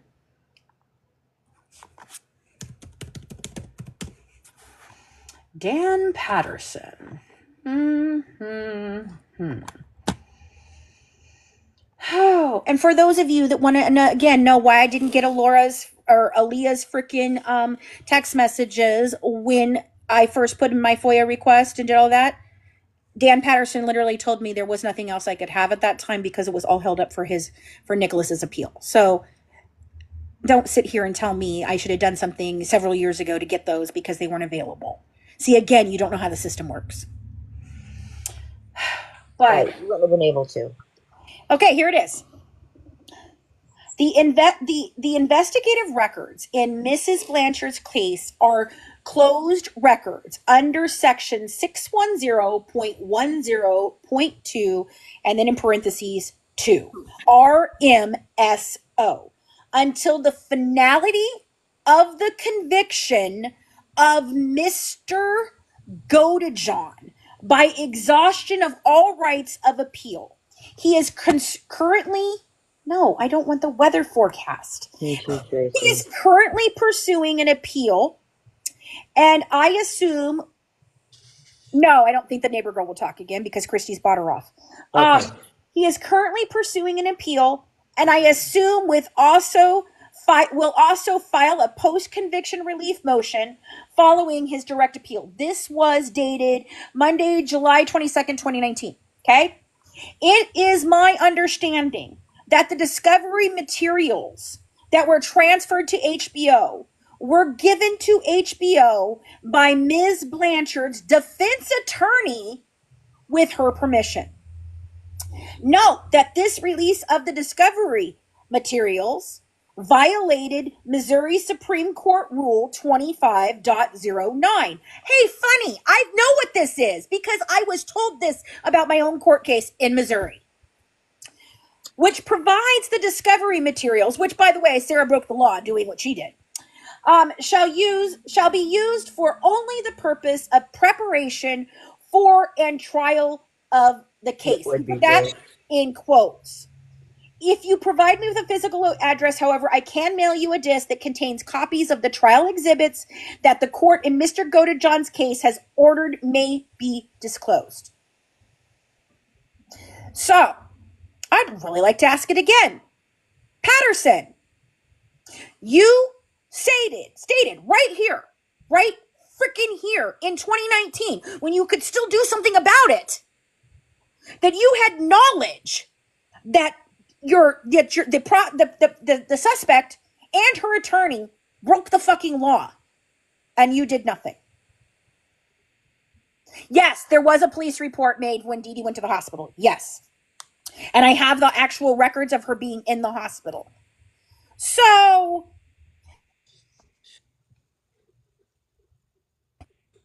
you, sir, failed to prosecute 2 people. Okay, Celeste.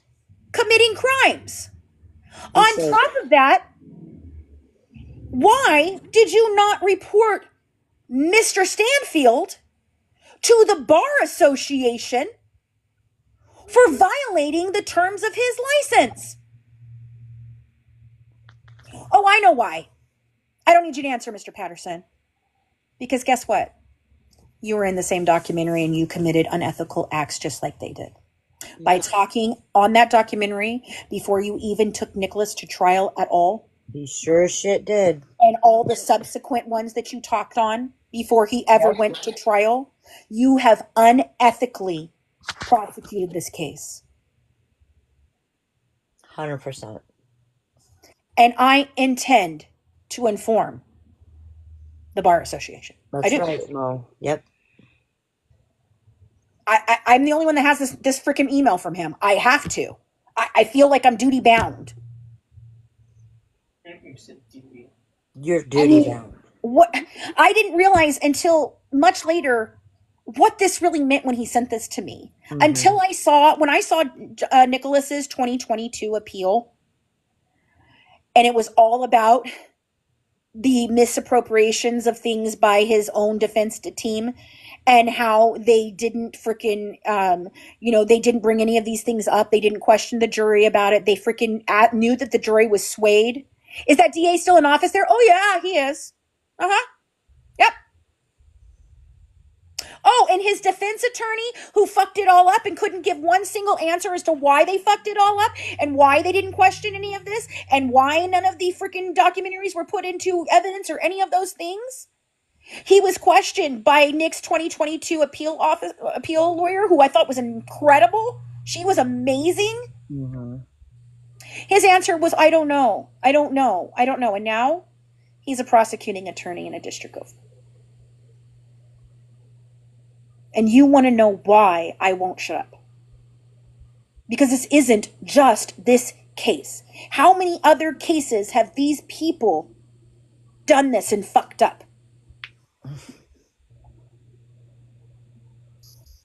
And you want to know why there's a target on my head and why they all don't like me. And you want to sit here and call me crazy for saying that I was kidnapped last year when I know exactly that I was and why I was. When you're dealing with crazy, they do crazy things. I don't know if you realize that or not. This girl actually murdered her mother and lied about it so that she could become famous. And the whole family supports it. So how can you possibly think? How can you possibly think that they wouldn't go to the lengths that I know that they go to?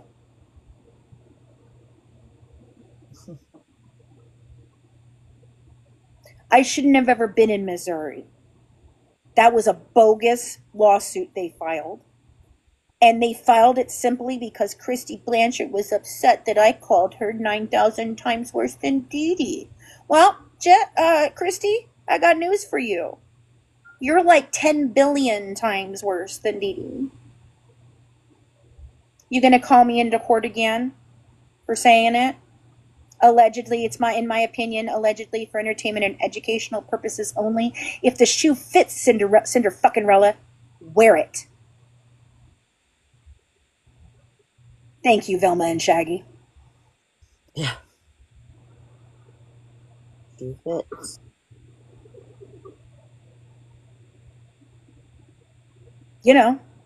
Just saying. JJ, are you okay down there, girlfriend? She got 50 years. Wow. Pam Smart. Does anyone know who Pam Smart is? Yes. Yep. Teacher. Who allegedly Got the students convinced 2 students or 3 students to unalive her husband for her. Yep. Because she was having an affair with one of them. Right. Now, she still says that she did not ask them to do that, but that it was her encouragement of how much she hated her husband and loved that kid, that he took it wrong and he did it for her. Okay, I don't know whether I believe that or not. I stand on the fence with Pam. I'd like to actually talk to her. I've tried to reach out before and then it fell through because that prison doesn't actually have like a J-Pay system or anything, so you have to hope that your letter gets through in their crazy mail. And we had an in at one point in time, but then we lost that in, so I haven't reached out for a while. So Pam is still doing life while the 2 or 3 kids who committed the actual murder are out walking free. So can you ask me why Nicholas has, with his diminished capacity and everything, he's got life without the possibility of parole, and this little bitch is walking around living her best life, telling everybody how the D is fire? Yeah. No? Can you tell me why Manson died in prison? What, baby? How bad it sounds to say the D is fire. Yeah. Like, anything to deal with sex and saying fire just sounds like syphilis. Have you read her book, Craig Sherman? No, I've heard you talk about some of it. I've heard you talk about it as well. Yeah. Well, then, okay, so first she said that the D was fired. Then she told everybody the D wasn't fired with Ryan, and then she went on to name Ken's D as Sunny because he makes her Sunny smile. D. So he's the Sunny D. Why does anyone want to know this about your fucking life? I'll tell you what I want. I want that devil We dick. don't care about the D. Have you heard of the devil dick? That's the kind of dick I want. Devil dick. Kind of makes you levitate.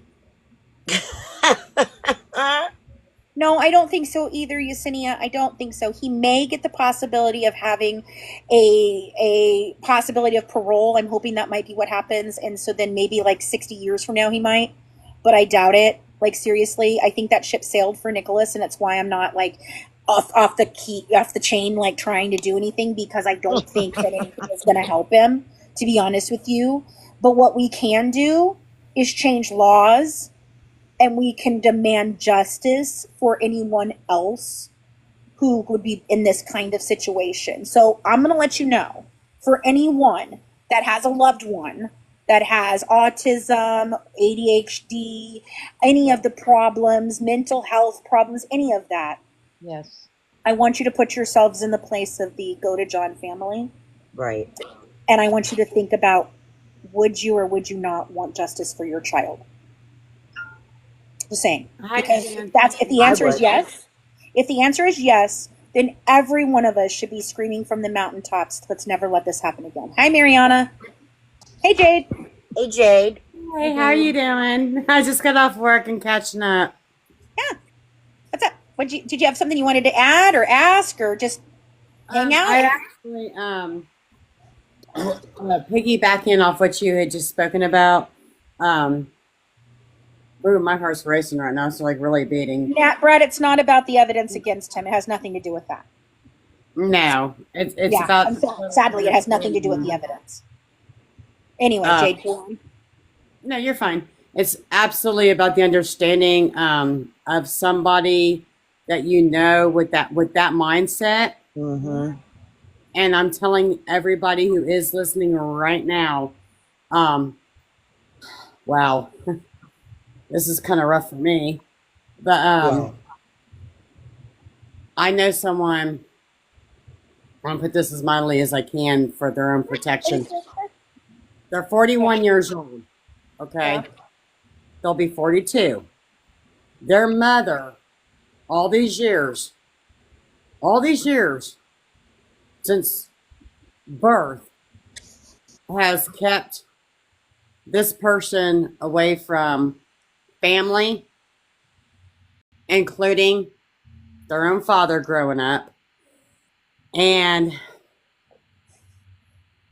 this is a true story. Hang on a second, Dave. Hang on. I want you to tell your story. Hey, Amy, down there, definitely a troll too. You know, it's really funny because that's what I've been saying for months and months and months. It's funny that you want to come in here and say that, pretending that, you know, somehow you're coming up with something. Go somewhere else. Nobody asked you here. You have done more damage to people in this whole saga than half the other people that you associate with. Go away. All right, Jade, go ahead. I'm sorry. I know how to you're pretty fancy. But anyway, where I'm going with this whole thing is as far as relating, you know, I understand that. I really do. The person I'm speaking of, their mother just passed away recently. And this person I am speaking of is, my gosh, is so sad. Doesn't know how to read, doesn't know how to write. Is just now learning how to use the internet and social media at 42 years old, mind you. Yeah. Because has been kept away from, like I said, family and everything. And even when one of the parents was still alive. And okay, where I'm trying to go with this whole thing is, I totally do understand Nick. I really do. Right. And see, in the beginning, I didn't understand it, and I do now. Sad. Yeah. It's so sad. It very because much. The person that I'm talking about is aware of, you know, the situation given, and because of their situation, oh, well, I do the same thing. No, you don't do that. No, that's wrong. And this person doesn't understand. They don't, because okay, for Breaks my Nicholas, heart. And that's where the awareness needs to be raised. right. Because For Nicholas, see, okay, the autistic brain, we don't think the same as other people. We do have black and whites, okay, and we have a lot of black and whites. But if you can't fit it into the black and white box, okay, and yes, Alicia, you can come up. If you can't fit it in the black and white box and you can't make it make sense in one of those boxes, then your brain begins to think about, well, all these other things. And what Nicholas was seeing was, okay, yes, he didn't want to unalive a person. He tried to do all kinds of things to get her to go a different way with this, okay? But what he truly believed is, here is a mother who is abusing the woman that I love, standing in the way of her being able to leave and have a regular life so that she can be with me or anyone else. I just want her to be happy. And he saw that as a reason, because he felt that it was more important than the right or wrong of taking her life. He saw it as, I'm being her hero. I'm saving her. And it's love it's love in a way I can't even explain that, because the person that I'm actually speaking of has that same mindset, and it's like it's so sad because they think that the person they love is being extremely hurt, or ABUSED, and then they feel that connection, like Right. that. Hold on, guys. Hold on. Craig's trying to say something. Oh, okay. I saw something on the internet that was talking about how a woman doesn't want a hero. We don't. What she wants is a villain. Because a hero will sacrifice her to do the right thing. Right. And a villain will do anything to save her. Right. Even if it's the wrong thing. Yep. Oh my gosh, why does that make sense? Thought he was being the villain she needed. Yeah. Taking out another villain. Well, out villain your villain. Which is why I feel like he created Victor. Yes. Yep. Seriously, that was It's his why way women of are being attracted able to bad boys. It's why women are attracted to bad boys, because we all think we want the knight in shining armor and the prince and the romance and the flowers and all the things, and he built, he bought my chairs, all the things. Okay, nobody's going to understand what the chair thing is. It's from Phenom with Saturday Night Live. What's his John Travolta? Okay, go look it up. Buying her chairs, okay? Oh, that's a good one. They want you to do all these things, but what they don't realize is that the world that we live in, that shit is wonderful and great, but at the end of the day, I need to know, if I walk outside here where somebody is going to do me harm, that man right there will protect me with his whole fucking being, because that's what he was for me. Was he a bad dude in the back in the day? Was he a bad boy? Did he skirt the issues? Did he do things he shouldn't have done? For sure. But I sure as shit knew if I walked down the fucking street, ain't nobody was gonna fuck with me. I taught you about walking on the inside of the street. Absolutely. Like, that's what a woman needs. We need to feel protected because we're vulnerable. And so funny, it happened to be one of the most dangerous things to us. But yet that's what we need to protect us against other men. Think about Rip from frickin' Yellowstone, or Jax from Sons of Anarchy. Oh my gosh, my husband has those personalities in him. That's why we've been I do together. too. He does too. And that's why when I typed in my type, the first, the little type in my type, the first two things that came up was, the first one was Rip and the second one was Jax. And I was like, that's my man. And my man looks like Jax, looked like Jax. All these, so I'm like, that's my guy. That's him. That's him. Because you want that man who isn't afraid to stand up for you. For a woman. Can I tell you where that starts? No. As a child, as a young man, having friends you fight with. You fight, you roughhouse, you learn your place in the world. You learn that you can stand toe to toe, that you are strong enough, that you are brave enough. I had those fights as a kid. You know how many men I've met who didn't? And I can't understand how you get through being a boy and not having at least one fist fight. How do you know where you stand in the world? How afraid are you when you leave the house in the morning? Right. God, I've met people like that, like Dane. Right. I cashed my paycheck. I had money in my pocket, and he's like, "Aren't you afraid?" No. You know I'm not afraid. I dare a motherfucker to come try and take my money. Right. Right. Like, hell no. And I can understand you can say that not all women want that, but I'm going to tell you what. Every woman who's in a situation where she is scared and frightened, that's exactly what she wants in that moment. Sorry, it is. Someone to protect her. I do have, but like with me, I'm the. I'll tell you this: I've fought more men than I have women. Me too. So I don't need that in a man, but it's cool that somebody's going to have your back and be there and whatever. But I don't require that. You know what I'm saying? Because this bitch grew up taking care of herself. Well, to me, I'm a rowdy bitch, so I knew that there was going to be times where I couldn't do it myself. And a lot of times, the person I was with was just like, I'm going to let her take care of this because she's got this right now. You know what I mean? But, if somebody's going to physically harm you, I'm going to be in there. I mean, don't get me wrong, I'm going to stand 10 toes down and protect myself. We fighting them together, yeah. Craig's got a question, guys. Shit, I forgot it now. Are you kidding me? No. What did you say? He had a question. He's like, can I ask your audience a question? I let him ask the question. He's like, shit, I forgot it now. Craig, that was really fast. I can do it while I'm talking in the sentence. Right now. Oh, I know what I wanted to ask. I want a poll of the ladies in your audience. Has a man ever told you when you're walking down the street to stand on the inside or the outside of the sidewalk? Has anybody even ever mentioned it to you? No, you ain't got to tell me. Your ass is getting hit before I do. No, but I did have a guy I was with when I was younger that made me walk beside him. Inside. Him. So there are. You got to tell me. That's so funny. Yeah. We left his ass. If you're on the outside toward the street and you're walking with a man, that means you're available. Yeah. What? Sorry, I grew up on the street. I know certain things.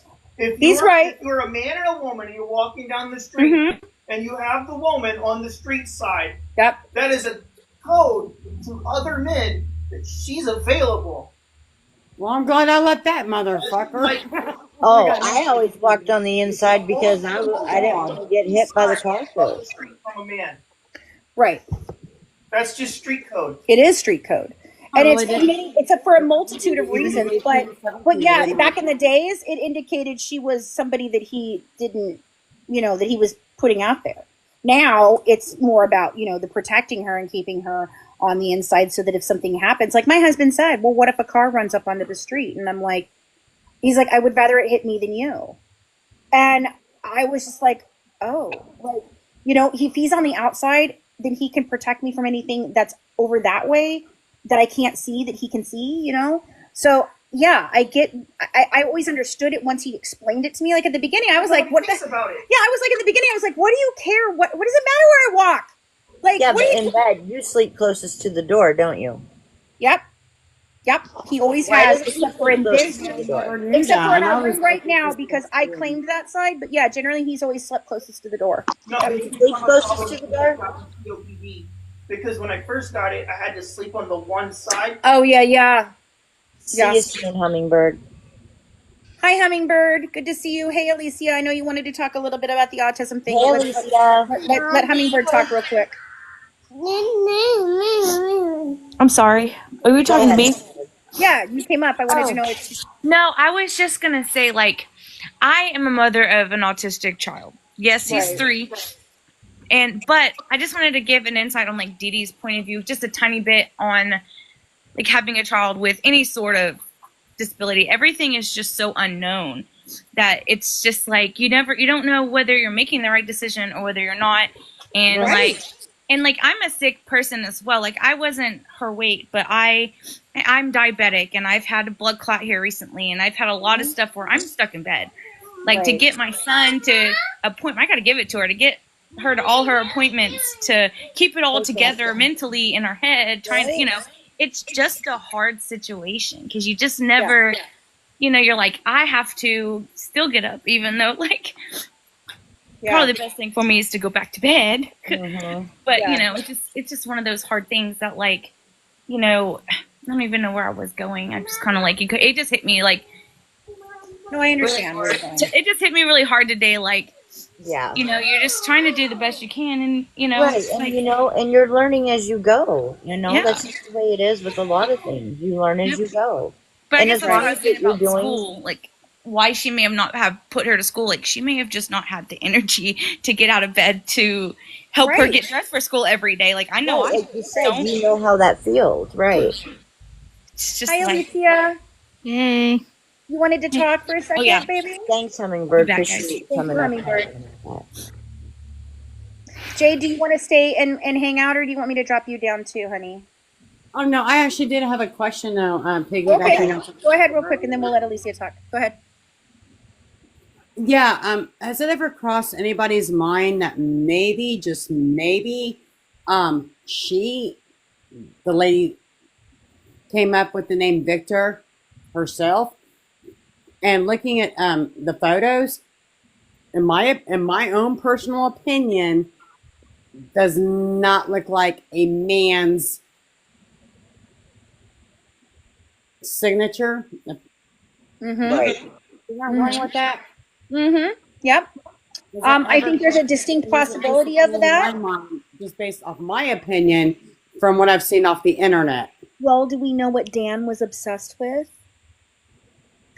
No, I don't, because I haven't. He cosplayed as a vampire a lot.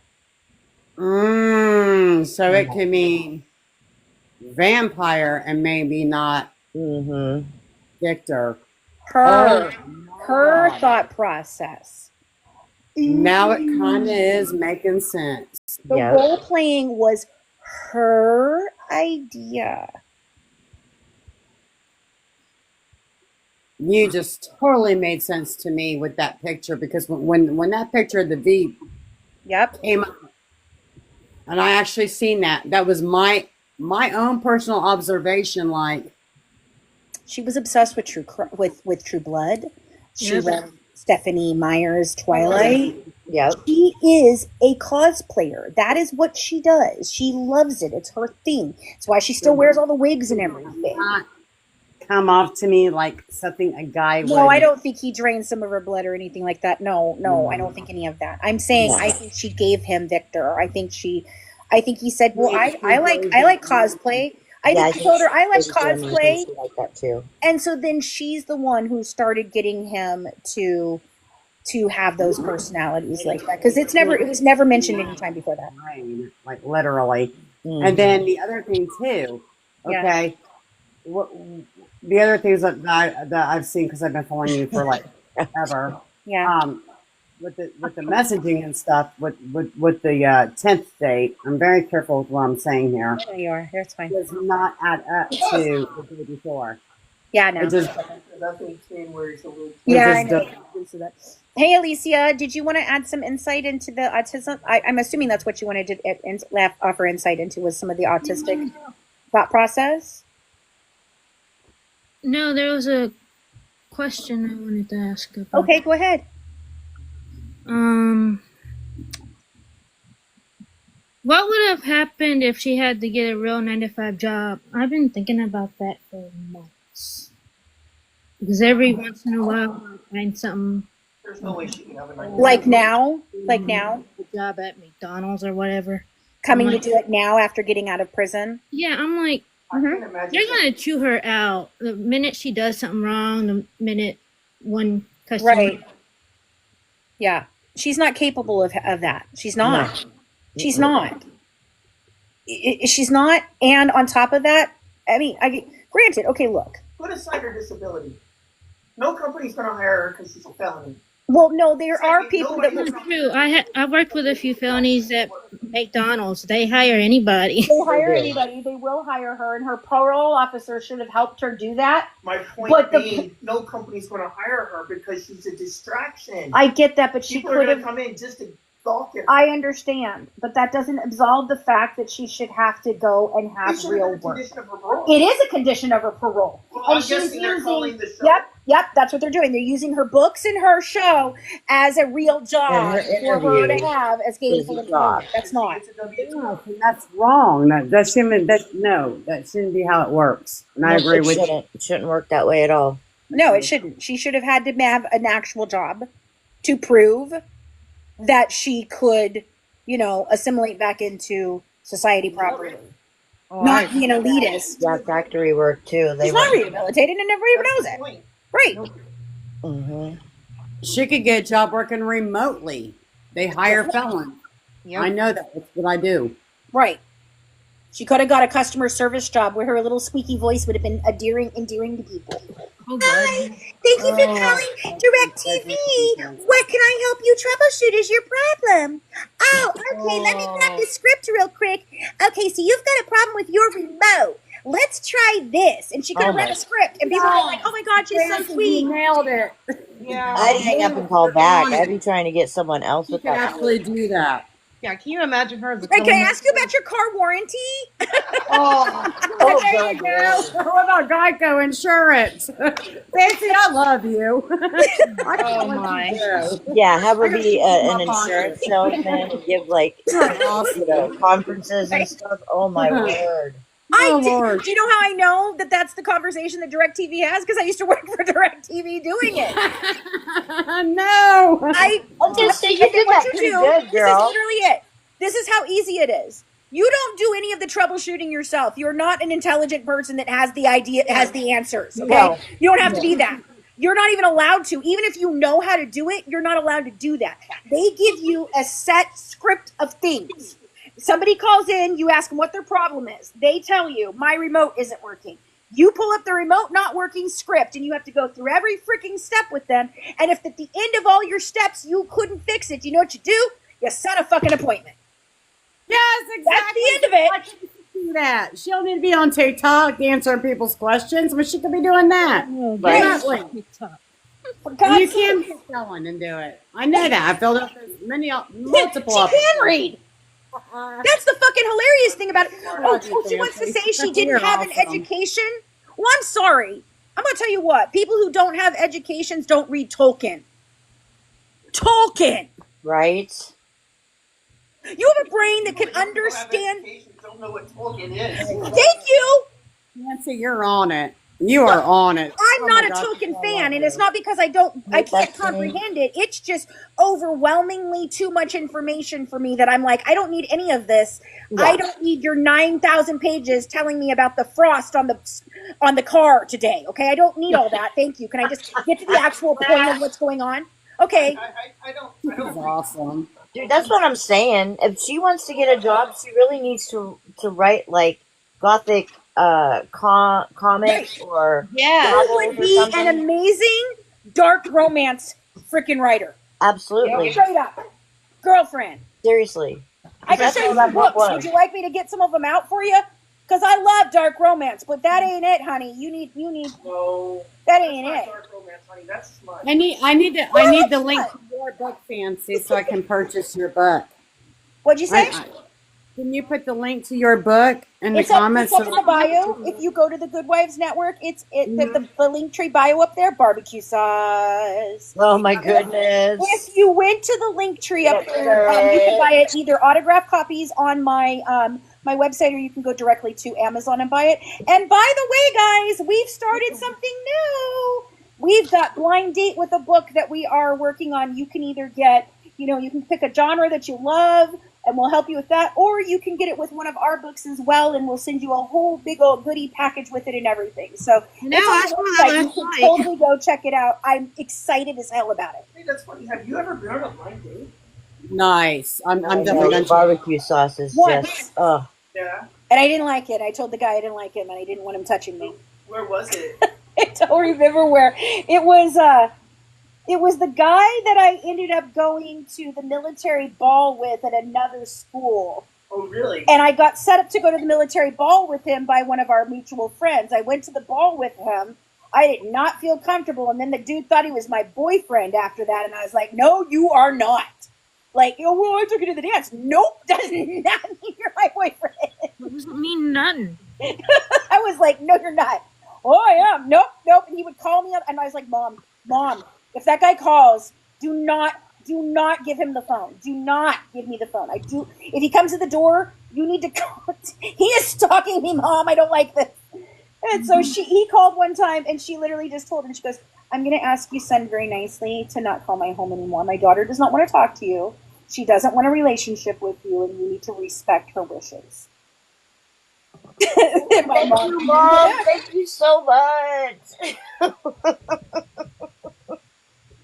But my mom was the one who would not lie for me and tell a person I wasn't home. Mm-hmm. If I told my mom, if I was like, Mom, tell him I'm not here, she's like, nope, and hand me the phone. Your mom being respected. I'm like, damn it, Mom. I'm not gonna lie for you. I'm not lying for you. Yep. That's what my mom. She didn't lie for me. She just told me that my daughter does not feel comfortable with you calling her anymore. Do not call me anymore. Truth. That was the truth. Yep. So, yeah. Props to Mom, man. Props to Mom. No, you're right. Your mom absolutely would not lie for you. Even if you wanted her to. No, he knows my mom real well. And even if I ask my mom to lie for me, she's not good at it. She's horrible. No. She's horrible. Yeah. My mom. I'm not good either. I'm real bad. You can always tell when I'm lying. You can tell. My mom. Oh, my mom was a mess. I loved my mom, but she was very overprotective. You know, Your mom was incredible. I know. I love my mom. Your mom must be awesome. She was, but when I was growing up, it was very hard. Right. But that's not an easy parent to grow up with today, though. Yeah. No, she did. I'll give you this about your mom. She was a good woman. She cared about you. She did. And she tried. Yes. That's more than a lot of moms do. Yep. The best she could was what she had, I think. I think that's what all our moms did. Well, my mom had... Her mom was sick. My mom was sick. And so my mother... I was born in 1975. My mother had the kidney transplant by the time I was 6.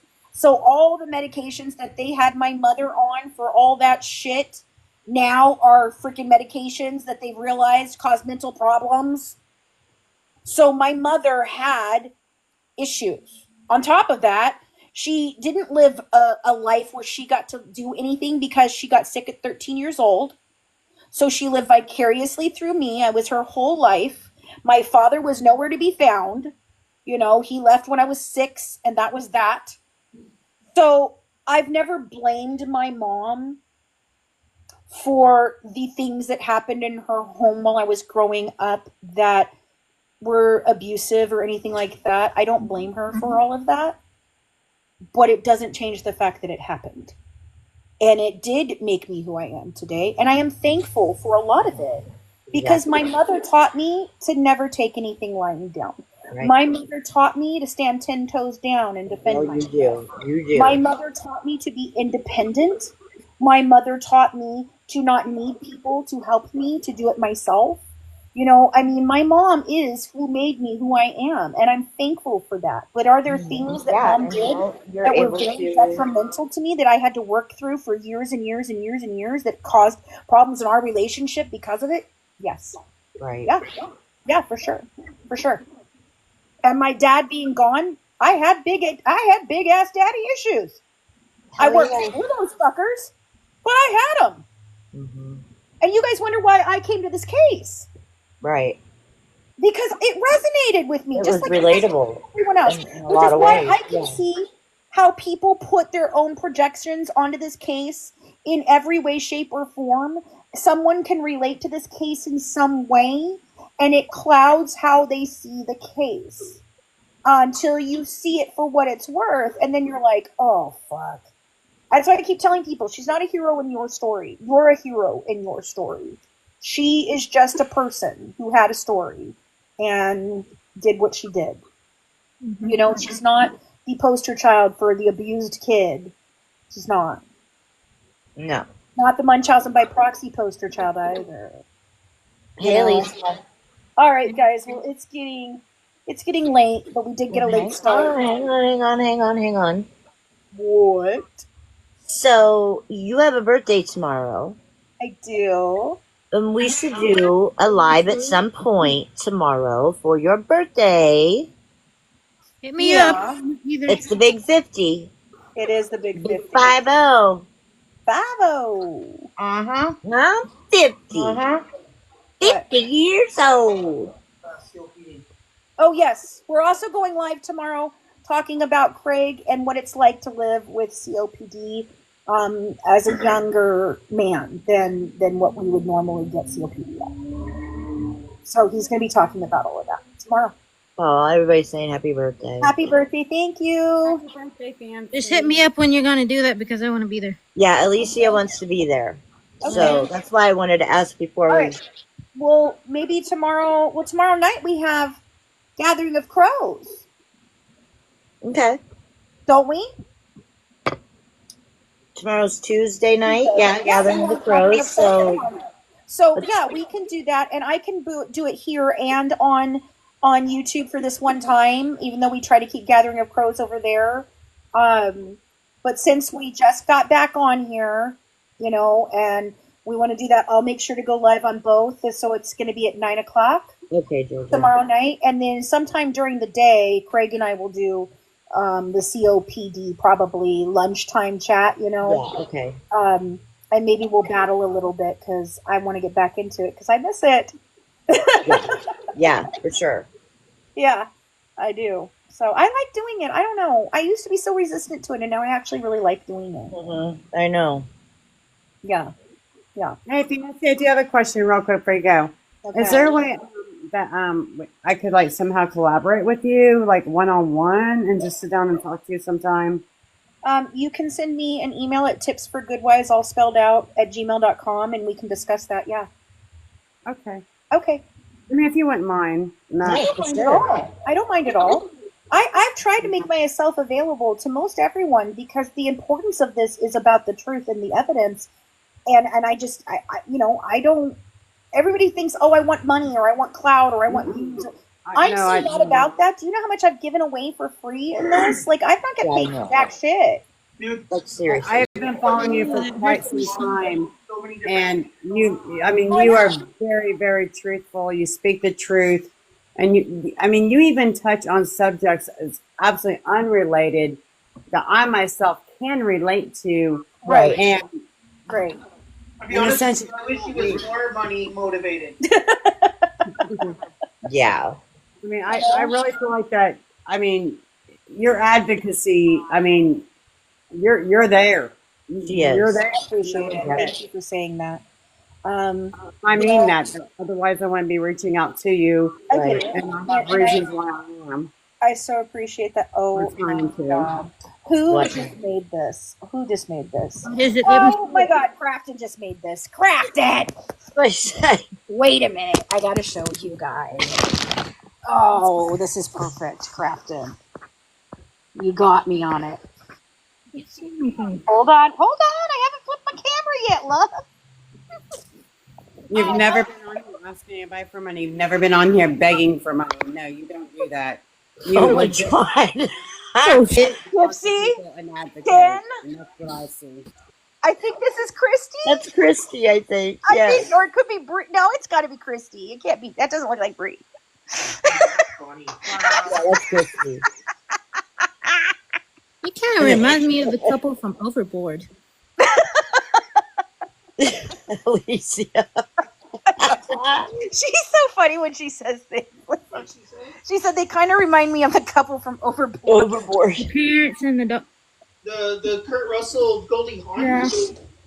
Mm-hmm. Yeah. Okay. Good Lord. Alrighty, guys. Well, I know Crafton does have a really good sense of humor. And you know, I'm so glad that he got to understand who I am, and we were able to see him for what was done to him by. That's what I was going to say. Like, I'm glad I got to understand who he is. Quite honestly. Because I'll be honest, I was in Kim's ear. And she was talking to me a lot, and I was like, dude, I wouldn't trust him. I would never take him back. I would, none of these things. Like, I was like, Kim, this is the second time. She's like, but Fancy, you don't understand, like, the TBI and the things. And now that I've seen what they said to him, I can't believe this. And I was just like, okay. And then he finally, like, reached out. And after I talked to him for a long time and began really analyzing how these women were talking to him and using sex again as a weapon. Right. My whole opinion about Crafton changed. And I do hope that he is trying to get the help that he needs because he knows he has mental health problems. And I appreciate that. Hang on. All right, guys, I got to go take my dog out. So have a good one. My dog's From the out. Good Wives. Living at Two Time. Love you. Bye. Bye, guys. Love you. Mwah.